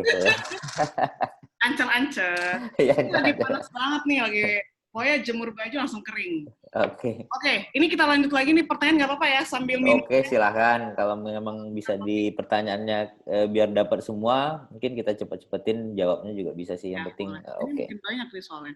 Ini tadi udah dibahas sama Om Yo sedikit, cuman ini ada tambahan, apakah ada bangunan rumah Melayu yang konsepnya mempertimbangkan mikrokosmos dan makro nih? Ngomongin makrokosmos nih Om nih. Gun. Pak Gun tuh jawab tuh. Ya, bangunan Melayu itu pasti mempertimbangkan mikrokosmos dan makrokosmos. Nah, gini, contoh sederhana, posisi ini ya, batas rumah ya Pak ya. Orang dulu ngasih batasan rumah mana? Sejauh melempar, batu dilempar sampai di sana batas rumahnya, kemudian ditaruh pohon pinang, oh udah, itu. Kemudian bicara space-nya juga seperti itu. Contoh di Talang Mama, misalnya ada di situ halaman. Halaman itu tempat orang sabung ayam. Ketika itu tidak dilakukan, tapi itu ketika itu dilakukan sabung ayam, karena pengaruhnya adalah ketika kegiatan itu tadi, kegiatan adat, kegiatan budaya, orang menikah, kemudian ada harus space seperti itu dan lain-lain. Ada foto bapak-bapak yang lagi bersandar di ruangan tadi ya, yang saya liatin tadi. Oh, ini bukan sembarang bersandar. Ini bersandarnya di tiang. Namanya tiang tua. Tiang tua itu tiang yang pertama kali dibangun. Dan biasanya tuan rumah akan menerima tamunya ketika dia bersandar di situ. Seperti itu. Kemudian tadi Pak Yo bilang ada kayu yang panjang banget batasan ruang ini gitu loh. Oh, posisi sebelah kiri itu sebenarnya kalau kita lihat ini kan satu ruangan besar ya bangunannya. Tapi itu ada sesuatu yang tidak boleh dilangkahi. Ketika tamu datang itu cuma boleh duduk di sebelah kiri. Bapak-bapak yang tuan rumah bersandar di tiang, dan anak perempuan ataupun wanita yang menyuguhkan minuman itu nggak boleh melewati garis itu. Dia akan memberikan minuman melalui seperti itu. Oh, jadi dia harus dari yang sebelah kanan? Iya. Dia nggak boleh nyebrang? Enggak. Nah, kalau kita melihat orang kita datang dari luar, kita kan melihatnya ya biasa aja, cuma sebuah ruangan yang plong. Tapi ternyata kayu yang tadi panjang yang dibilang Pak Yohanes itu punya makna yang luar biasa. Orang lain nggak akan. Ya, seperti itu. Jadi ada ruang tempat menerima tamu, ruang tengah, dapur, dan lain-lain. Jadi ya secara mikrokosmos, rumah-rumah, ini khusus rumah Melayu ya, dan rumah-rumah tradisional yang lain itu sangat apa ya emang seperti itu. Tanpa mereka pelajari, artinya tanpa sengaja mereka pelajari, mereka sebenarnya sudah menghayati nilai itu gitu lah kali. Literasinya tadi kan tutur kata, jadi disampaikan secara turun-temurun sehingga dia menjadi tradisi seperti itu. Yes, menarik nih. Kamu ada tambahan? Ya, sebenarnya itu kan itu tadi saya bilang, kita nih di samping tutur kata, kita tuh tradisinya lebih kuat gitu. Jadi saya pernah dulu debat sama seorang profesor, dia mengatakan, dari profesor Indonesia ini, antara vernakular sama tradisional gitu kan. Kenapa ada istilah tradisional? Kenapa nggak dibilang vernakular kayak gitu kan? Ujung-ujungnya perdebatannya kembali pada tradisi. Tradisional kan berbasis tradisi, gitu kan? Nah, tradisi-tradisi itu yang harus kita dokumentasikan sebenarnya. Itu kayak tadi ada anak gadis atau perempuan memberikan minum, dia boleh melewati garis itu, tapi hanya tangannya saja, tidak kakinya.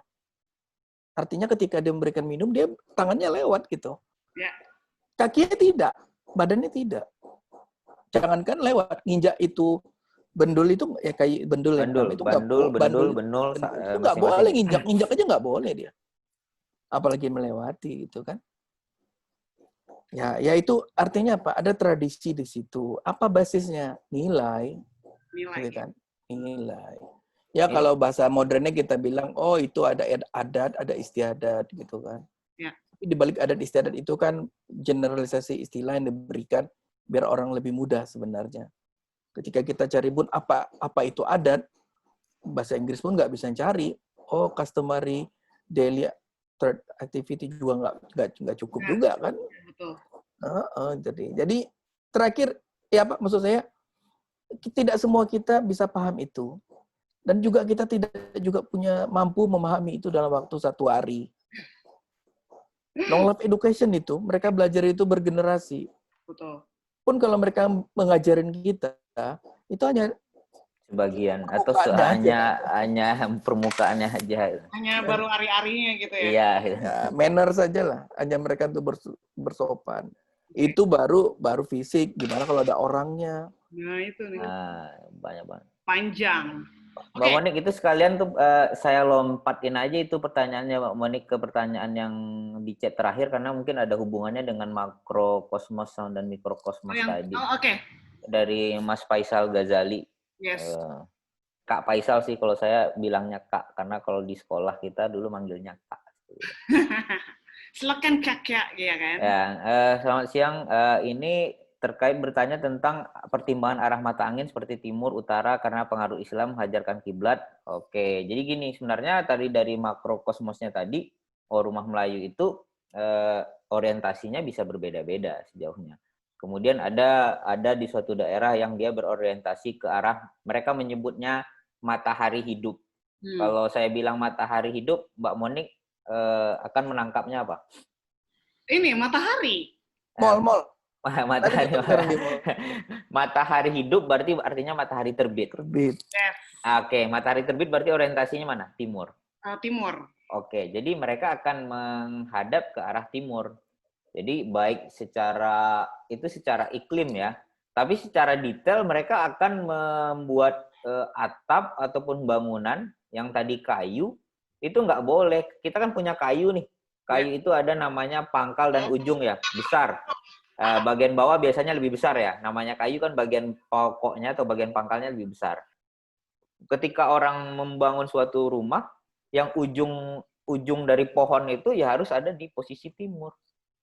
Okay. Kemudian juga ada yang namanya, ya kalau kita bicara teknisnya, mungkin ada berat jenis, mana yang berat, dan ini berat jenis kayunya juga akan berbeda kan. Tapi ternyata posisinya seperti itu.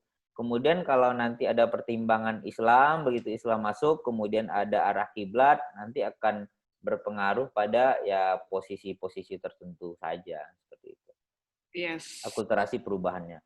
Jadi kemudian juga ada orientasinya bisa aja terhadap arah hadapnya terhadap sungai karena jalur lintasnya atau jalannya ya di sungai gitu loh. Kayak di Kalimantan tuh. Ya. Hadap sungai. Ya di Riau pun seperti itu. Tapi pada periode tertentu begitu sungai ditinggalkan sebagai akses, di belakang jalan dibuat, ya sungai akhirnya jadi belakang. Yes, betul. Jadi pengaruhnya seperti itu. Kalaupun pengaruh Islam dengan arah kiblat itu nanti akan dia begitu Islam masuk itu pun juga bergeser kan seperti itu. Ya betul. Oke, ini pertanyaan makin banyak. Kita lanjut dulu ya pertanyaannya. Ada 3 lagi ya kayaknya. Iya. Ini dari Kadafi tanya nih kepada sama Pak Yo sama Pak Gun. Bagaimana pandangan Bapak yang saat ini banyak terjadi berubahnya bangunan tradisional masyarakat menjadi bangunan beton akibat program bedah rumah? Ini kayak penonton ya bedah rumah RCTI. Gimana tuh fenomena itu, Om Yo? Itu kan cuma buat rating, jadi ya udahlah kita nggak usah bahas yang begitu deh kayaknya. Namanya rating kan mana yang dibayar dia akan berbuat begitu. Ya. Jadi nggak ada unsur arsitekturnya ya, estetikanya seperti tadi yang dibahas itu. Ini ya gimana ya? kalau seandainya dilakukan dengan cara yang baik, hal itu mungkin akan ada unsur arsitektur dan lain-lain. Tapi kan sekarang tergantung acara itu dibuat untuk kepentingan apa dulu. Seperti itu. Ya. Ada nggak sih itu TV yang berani bikin bedah candi? Saya pengen penasaran.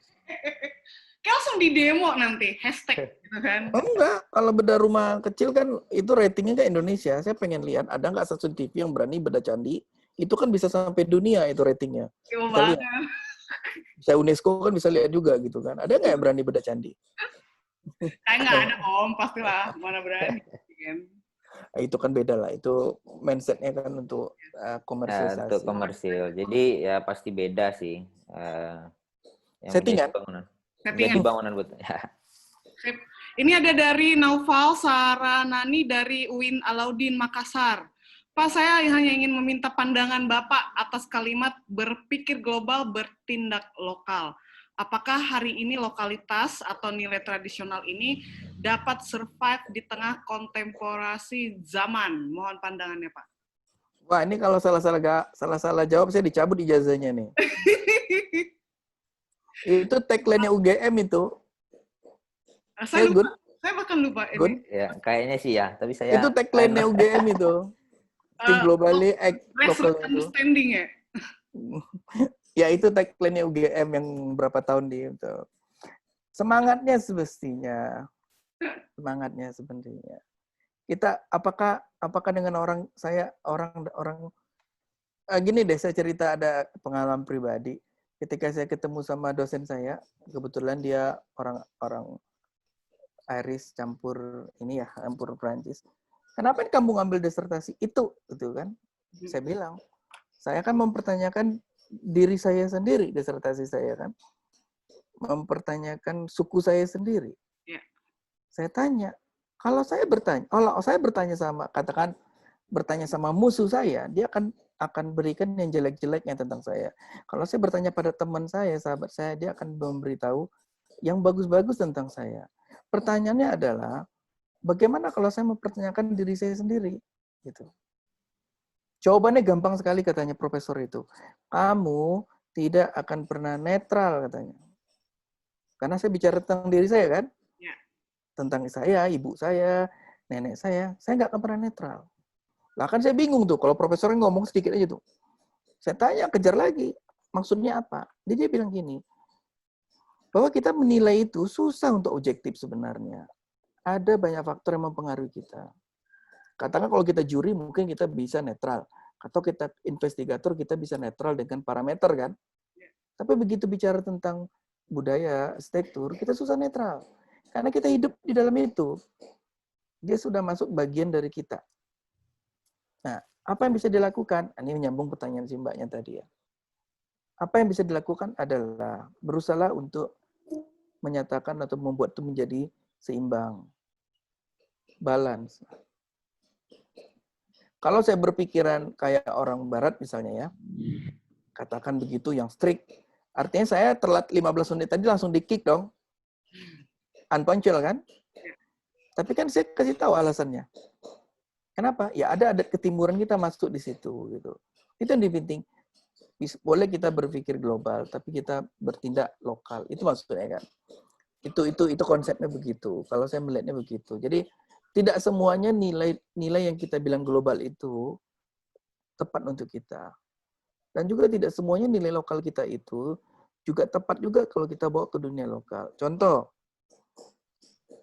ketika saya ketemu sama orang yang non Asia, katakan orang Eropa, kebiasaan kita kan nunduk untuk menghormati orang. Tapi itu bagi mereka aneh. Nah, kemudian hebatnya orang dari dunia belahan sana, mudah sekali mengucapkan maaf. Sementara kita kebalikan. Ngomong betul. Iya kan? Yes.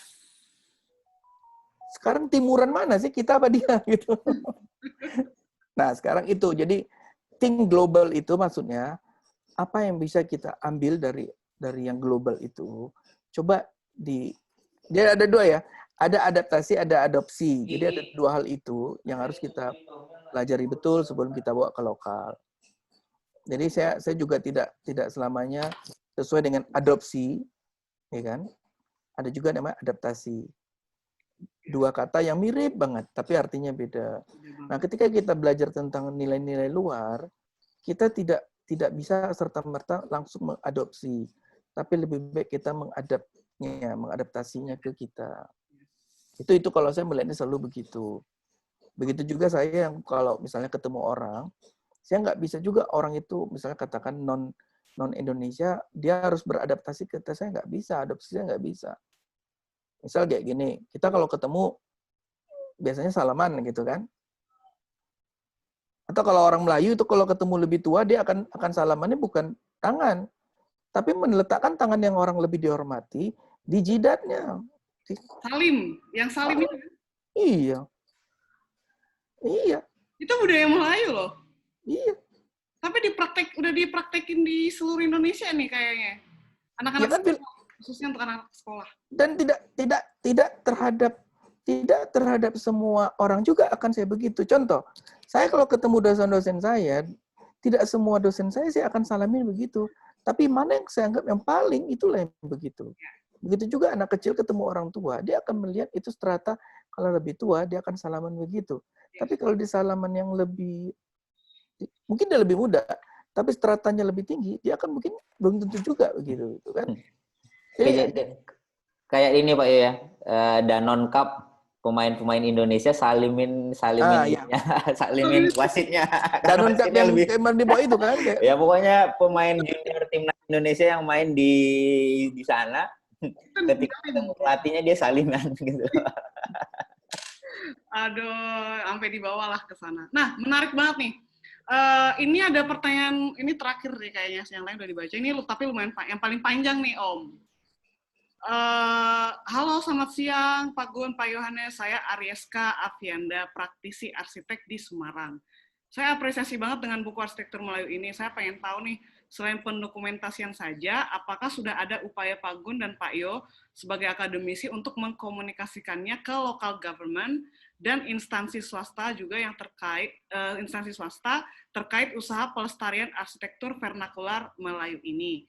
Barangkali bisa diusulkan gagasan membawa harta karun heritage dalam sebuah program ecotourism, sehingga sekian tahun ke depan tidak semakin hilang fisiknya dan hanya berjejak di foto. Sebagai contoh seperti ecotourism desa Panglipuran di Bangli, Bali.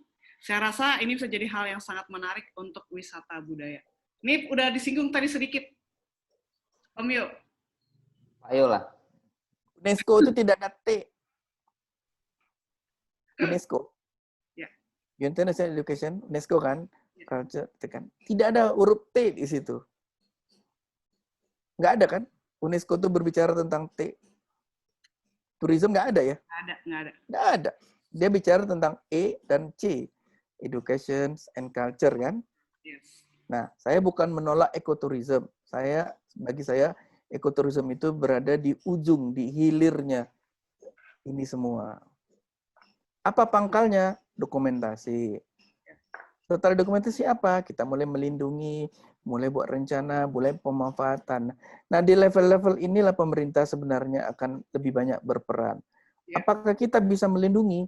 Kalau secara act bisa, tapi secara regulasi, itu domainnya pemerintah yang melindungi, kita nggak bisa. Dia punya regulasi untuk melindungi itu. Nah, apakah kami sudah bantu seberapa jauh ini? Justru sebagian data kami ini sudah dipakai untuk penetapan bangunan cagar budaya oleh pemerintah. Apakah kami akan menginstruksi lebih jauh? Saya kira kita punya keterbatasan dan ranah sendiri. Saya akademisi tidak mungkin juga akan bertindak sebagai eksekutif kan, nggak mungkin juga. Ya kita hanya menyediakan ini, silakan pakai. Ya akademisi ya prinsipnya edukasi gitu.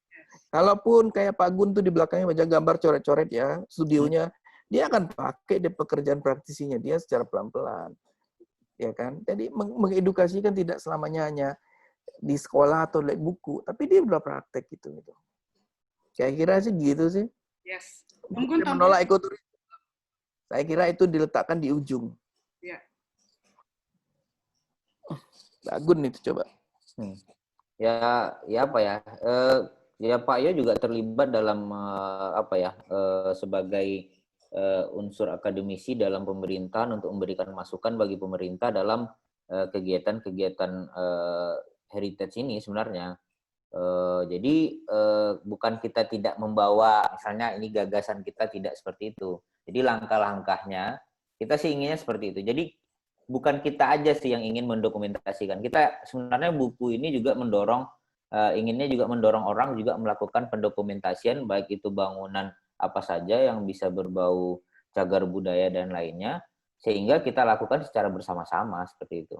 Ya, caranya adalah pertama dengan pendokumentasian. Kemudian apa yang kami lakukan mungkin bisa digunakan sebagai basis dalam kebijakan-kebijakan pemerintah atau government dalam melakukan usaha pelestarian. Kemudian muaranya tadi mungkin sebagai ya tadi ekoturism itu kan muara atau hilir dari kegiatan-kegiatan ini seperti itu. Ya orang nggak mungkin kan dulu Candi Borobudur itu sekarang jadi tempat wisata tapi tanpa ada usaha untuk melestarikannya dulu gitu loh. Nah, kemudian baru seperti itu. Misalnya kalau kita lihat penglipuran ataupun Bali Age yang lainnya, Bayung Gede di Bali juga seperti itu. Ya juga masyarakat juga bukan sesuatu yang gampang bagi pemerintah atau masyarakat setempat untuk menjadikannya sebagai ekoturism. Ada hal-hal lain yang dilakukan terlebih dahulu. Ya mungkin langkah pertama kita di Riau ya dengan pendokumentasian seperti ini, kemudian juga terlibat pemerintah juga berperan aktif, adanya komunitas-komunitas baru yang muncul dalam upaya pelestarian, itu juga sesuatu yang bagus. Gitu. Ya, mungkin masih ingat saat sekitar bulan Juni apa Juli, bagaimana suku Baduy yang suku anak dalam, suku Naga, maaf, yang di Jawa Barat, Baduy dalam, mengirimkan surat kepada Menteri Pariwisatanya untuk meminta dikeluarkan dari destinasi wisata kan, desanya. Karena ada yang salah di situ. Karena dia over eksploitasi sebenarnya. Makanya dalam hal budaya ataupun yang dalam konteksnya tadi dia bilang harta karun heritage kaitan dengan ekoturism. Saya kira itu harus ada proporsinya. Memang menjaga kawasan itu butuh biaya besar. Tapi kan tidak selamanya harus lewat eksploitasi ekoturism. Masih banyak cara lain. Saya bilang. Apakah ekoturism itu jelek? Sekali lagi tidak. Tapi ketika sesuatu dibuat secara berlebihan, dia pasti ada efek. Kita contoh cari gampang saja. Borobudur itu sekarang mengalami permasalahan juga. Kalau terlalu banyak pengunjung itu turun karena diinjak itu batu kan. Tapi kalau dia tidak banyak, perawatannya juga mahal. Pusing juga kan merawat itu. Jadi artinya ya diimbang deh mana yang harus ini gitu. Ya, kalau saya sih ngelihatnya begitu. Saya tidak antipati. Ekoturisme bagus, saya bilang. Hanya saja ada step-step yang harus dilalui. Tidak boleh eksploitasi yang terlalu. Saya bilang. Yang masyarakat juga risih kan kalau harus dieksploitasi kebudayaan mereka secara berlebihan seperti itu gitu.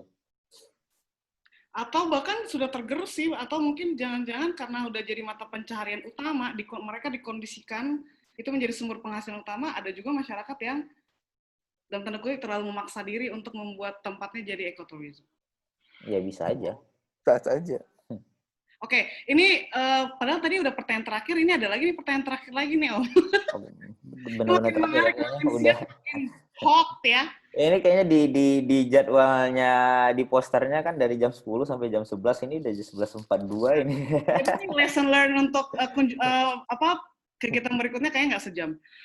Terakhir nih dari mahasiswa nih Om, alumni mahasiswa Bapak yang sedang melanjutkan studi mengambil arsitektur pariwisata. Wah, selamat. Pak Gun itu, Dwi. Silakan Pak Gun. Bimbingan Pak Gun tuh, Diarsari. Bimbingan saya apa bimbingan Pak Yo? Saya lupa juga. Pertama-tama saya ngucapin selamat dulu nih buat Mbak Dwi Hapsari karena sedang melanjutkan studinya, melanjutkan S2-nya lebih lanjut. Memberikan saran masukan buat teman-teman mahasiswa arsitektur dalam mendesainkan rumah tradisional di masa sekarang ini. Apa ya? Ya apa ya Pak Yo? Nggak tahu. Jadi ya kalau sarannya sih mungkin gini, kalau kita lihat dulu bagaimana cara pelestarian itu dilihat dari diri sendiri sih kalau saya. Jadi kalau kamu ingin melestarikan dengan caramu sendiri, misalnya kamu sekarang belajar arsitektur pariwisata, ya kamu harus benar-benar belajar apa yang disampaikan Pak Yo tadi, bahwa jangan sampai salah kaprah hanya untuk mengejar pariwisata sehingga prestasinya berlebihan. Oh ya udah, saatnya ini kamu harus di saat sekarang berarti kesempatan kamu untuk belajar memperbaiki hal-hal seperti itu. Pak Yo lah, kayaknya ini bimbingan Pak Yo, enggak Pak Yo. Saya lupa. Sorry Mbak Dwi, saya beneran lupa ini. Kebanyakan bimbingan mahasiswa jadi lupa. Nah, iya sih kayaknya. Ini Dwi ngambil pariwisata di mana ya? Kalau untuk pariwisata sih bisa macam-macam. Misalnya contoh yang dilakukan Pak Yo, yang saya juga terlibat di tahun pertama, misalnya desa wisata di Sentajo. Ya kita bisa mengeksplor atau melakukan pelestarian sekaligus perlindungan, tapi juga memberikan dampak positif bagi masyarakat seperti itu. Jadi dalam arsitektur pariwisata, pelestarian dan hal-hal seperti itu ya boleh-boleh aja seperti itu. Ya, siap. Mungkin tambahan Pak ya? Nah, kita balik lagi. Jadi kalau mau jujur, kita Mbak Monik, saya permisi sebentar ya ke kamar mandi, bentar. Ya. Kita pasti punya bidang dan keahlian ataupun concern pada bidang masing-masing ya. Itu kan udah pasti ya. Tapi bagaimana kita menselaraskan dengan bidang lain gitu. Saya sangat respect sama orang tourism karena mereka bisa menjual dan bisa menghasilkan gitu. Dan mereka dengan penghasilan itu bisa untuk mempertahankan rumah-rumah tradisional ini. Ini contoh nih, kebetulan gambar di mana nih ya? Yang kiri itu deh, yang kiri bawah itu. Itu rumah aslinya sudah direnovasi oleh kementerian. Dari rumah yang itu tahun 2016 apa ya, 17. Itu mengubah bentuk, mengubah material. Wah, itu bisa mencak-mencak semua orangnya. Orang Kementerian Pendidikan juga mencak-mencak karena itu bangunan cagar budaya. Tapi di satu sisi dia juga mengubah itu gitu dari bidang lainnya. Jadi saya sempat juga protes awalnya ke kementerian, kirim email segala macam. Dua bidang hal ini, Anda satu kementerian tapi melakukan dua pendekatan yang bertolak belakang. Emosi juga awalnya gitu kan. Tapi akhir-akhirnya saya begitu sudah 2-3 tahun di sana bolak-balik, masyarakatnya enjoy.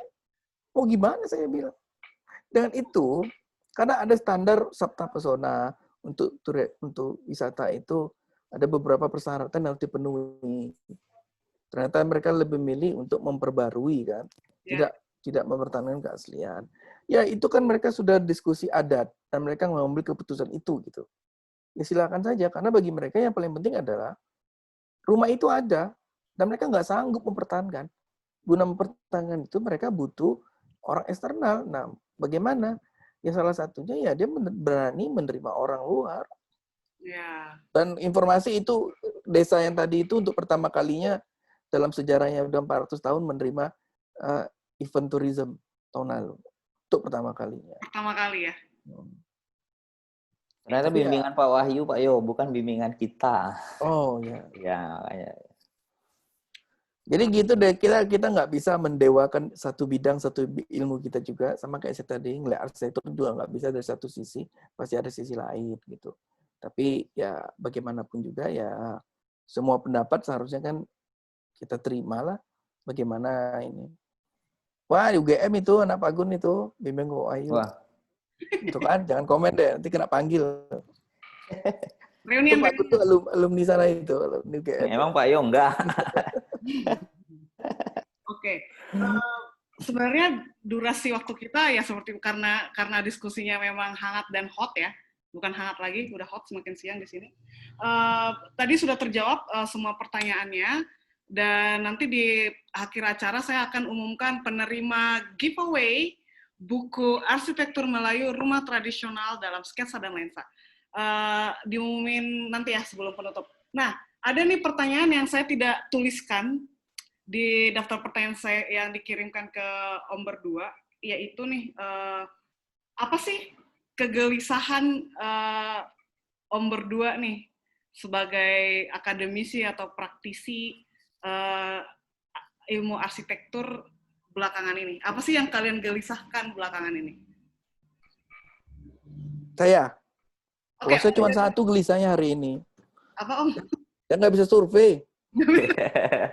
Oh, Di rumah aja ini gelisah saya di rumah. Benar. pandemi. Iya. Ya, karena kan biasanya turun, kita seneng jalan-jalan, moto, yang kayak gitu. Jadi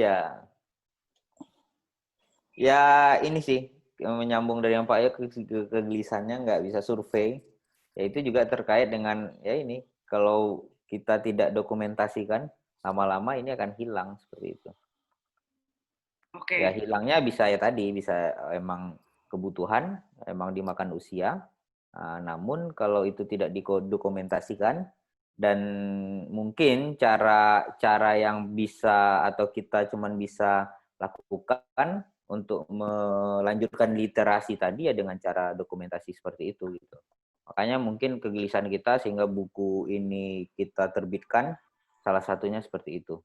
Karena mungkin kita bukan seorang penutur sehingga bisa menceritakan detail-detail, atau sebenarnya rumah-rumah itu bisa diceritakan, atau informasi ataupun pengetahuan tentang arsitektur Melayu itu bisa diceritakan melalui syair, bisa diceritakan melalui pantun, bisa diceritakan melalui hikayat dan lain-lain. Tapi karena kita bukan seorang penyair, bukan juga seorang pemantun, ya kita hanya bisa melakukannya dengan mendokumentasikan Udah lama melalui banget nggak dengar kata cerita. hikayat nih. Si Om Ya. Gun nih nyebut-nyebut hikayat. Ini yang di sampulnya ini, Effendi 2014 ini, kita sebutnya apa ini? Itu kutipan kita dari almarhum budayawan di Riau, Pak Tenas Effendi, bahwa rumah ini juga ada filosofi, ada makna yang bisa kita temukan dalam syair dan hikayat seperti itu. Om Gun Makanya latihan bikin hikayat kayaknya. Skip bahasa Indonesia dulu kali ya pelajarannya ya. ya dulu ya mungkin belajar bahasa Indonesia, belajar hikayat, pantun. Bukunya tuh beda. Ini versi aslinya tuh lebih besar. Yang sama Mbak itu kan versi distribusi ya, Gun?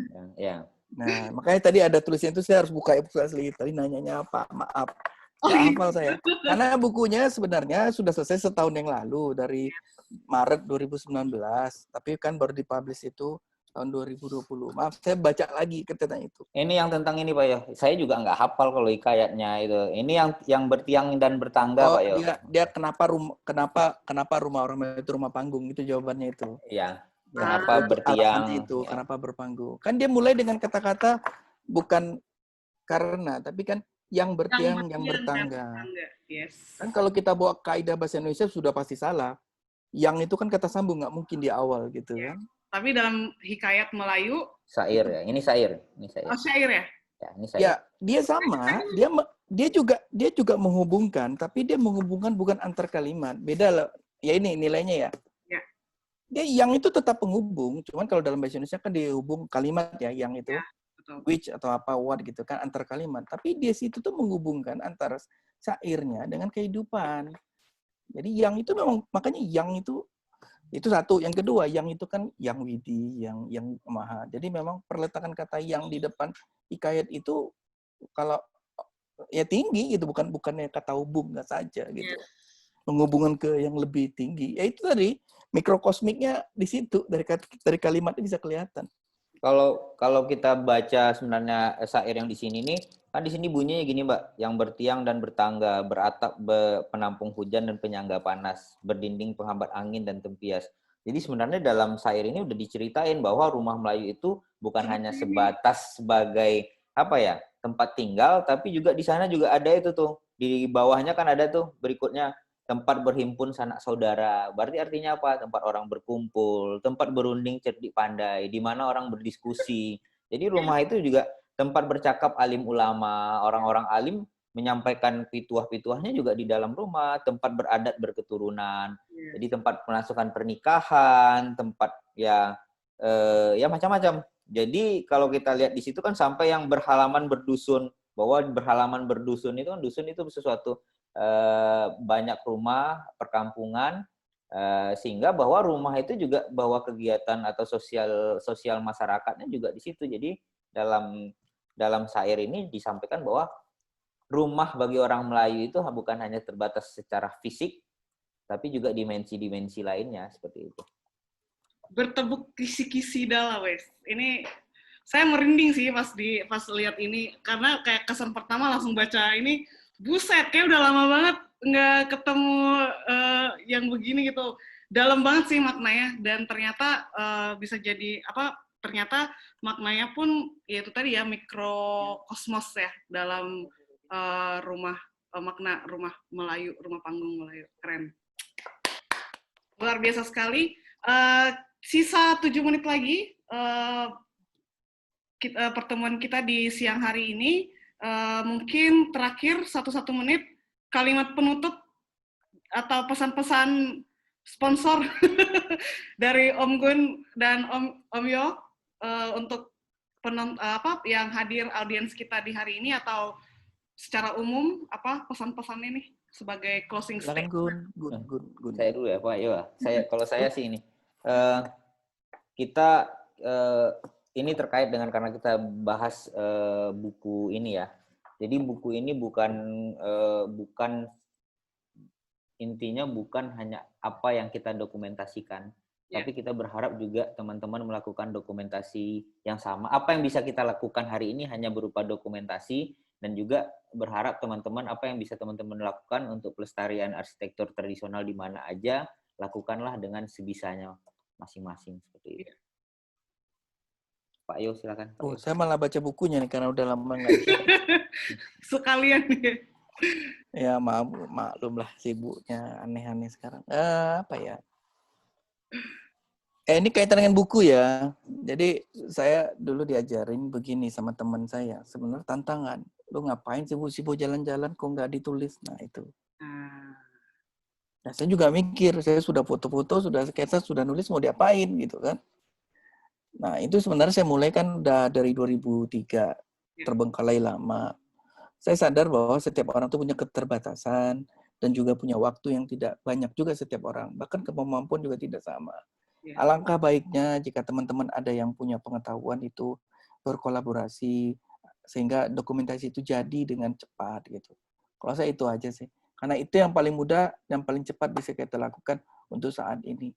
Kalau usah didebat deh rumahnya, itu udah lebih tua dari kita. Oke. Sip, keren banget di sesi perdana buka buku kita ini ternyata. Ini perdana ya? Yes. Di kegiatan belajar dari mereka, sesi ini sesi tentang buka buku ini yang perdana ya. Yes, ya. Gitu. Dan bagi saya yang tidak belajar ilmu arsitektur nih Om Yo, ini sangat membuka wawasan saya. Dan ini seperti yang Om Yo bilang juga kena ke saya tuh pendokumentasian misalnya dengan cara menulis dan lain-lain. Apalagi untuk generasi muda saat ini ya. Cuman masalahnya Om, bagaimana bisa mendokumentasikan yang menulis kalau tidak membaca? Nah, itu pertanyaan berikutnya. Masih panjang lagi lah Om Yo ya. Ini kegelisahan yang berbeda. Oke, untuk pemenang giveaway, buku dari Om Gun, jatuh kepada, ini tadi pertanyaannya seru, itu mengenai yang mempertimbangkan mikro dan makrokosmos. Jatuh kepada atas nama Tatau Wijaya. Apakah yang nama Tatau Wijaya masih ada di sini? Bisa. Itu orang, itu pejabat itu, teman saya itu. Ngapain dikasih? Apakah atas nama Tatau Wijaya masih ada? Ada tuh paling ada WA saya nih. Iya, nanti minta alamatnya aja, nanti akan saya kirimkan. Boleh, mungkin alamatnya boleh dicantumin di sini, atau kalaupun nanti ini sesi ini udah berakhir, boleh di WA ke Pak Yo aja lah alamatnya, nanti Pak Yo forward ke saya kalau emang ini. Oke nanti deh. kita kirimkan bukunya. Seperti itu. Itu untuk pemenang giveaway buku Arsitek Melayu Rumah Tradisional dalam Sketsa dan Lensa. Dan terima kasih saya sebagai pembawa acara kita di siang hari ini, berterima kasih banget untuk Om Gun dan Om Yo untuk ilmunya yang mungkin udah 12 SKS nih bagi saya orang awam Om. Ini banyak tadi ranah-ranah yang kita bahas dan sangat relevan untuk orang yang tidak belajar tentang ilmu arsitektur secara mendalam ya. Dan sangat membuka wawasan, dan diskusi-diskusi seperti ini layak kita lakukan lagi di waktu mendatang mungkin sambil minum kopi Om, atau sambil berhikayat nih, dengerin Om Gun berhikayat. Om ya? Terima kasih banyak, dan juga untuk teman-teman semuanya yang sudah menyaksikan, udah ikut berpartisipasi, terima kasih di buka buku kita di siang hari ini. Kita bertemu lagi di bulan Oktober ya, karena kita pengen persiapan lebih matang, jadi pengen mempersiapkan 2 minggu jeda gitu untuk lebih mantap lagi topiknya. Dan untuk Om Yo dan Om Gun, selamat melanjutkan aktivitas. Semoga semakin banyak karya-karya yang bisa dinikmati oleh kami orang awam, dan yang penting sih sehat-sehat dulu kali ya. Terima kasih doanya. Terima kasih. Karya berikutnya. Ditunggu karya-karya berikutnya. Terima kasih Om Yo, Om Gun, untuk semuanya. Terima kasih banyak. Terima kasih buat teman-teman. Sama-sama. Sama-sama. Selamat siang semuanya. Selamat siang.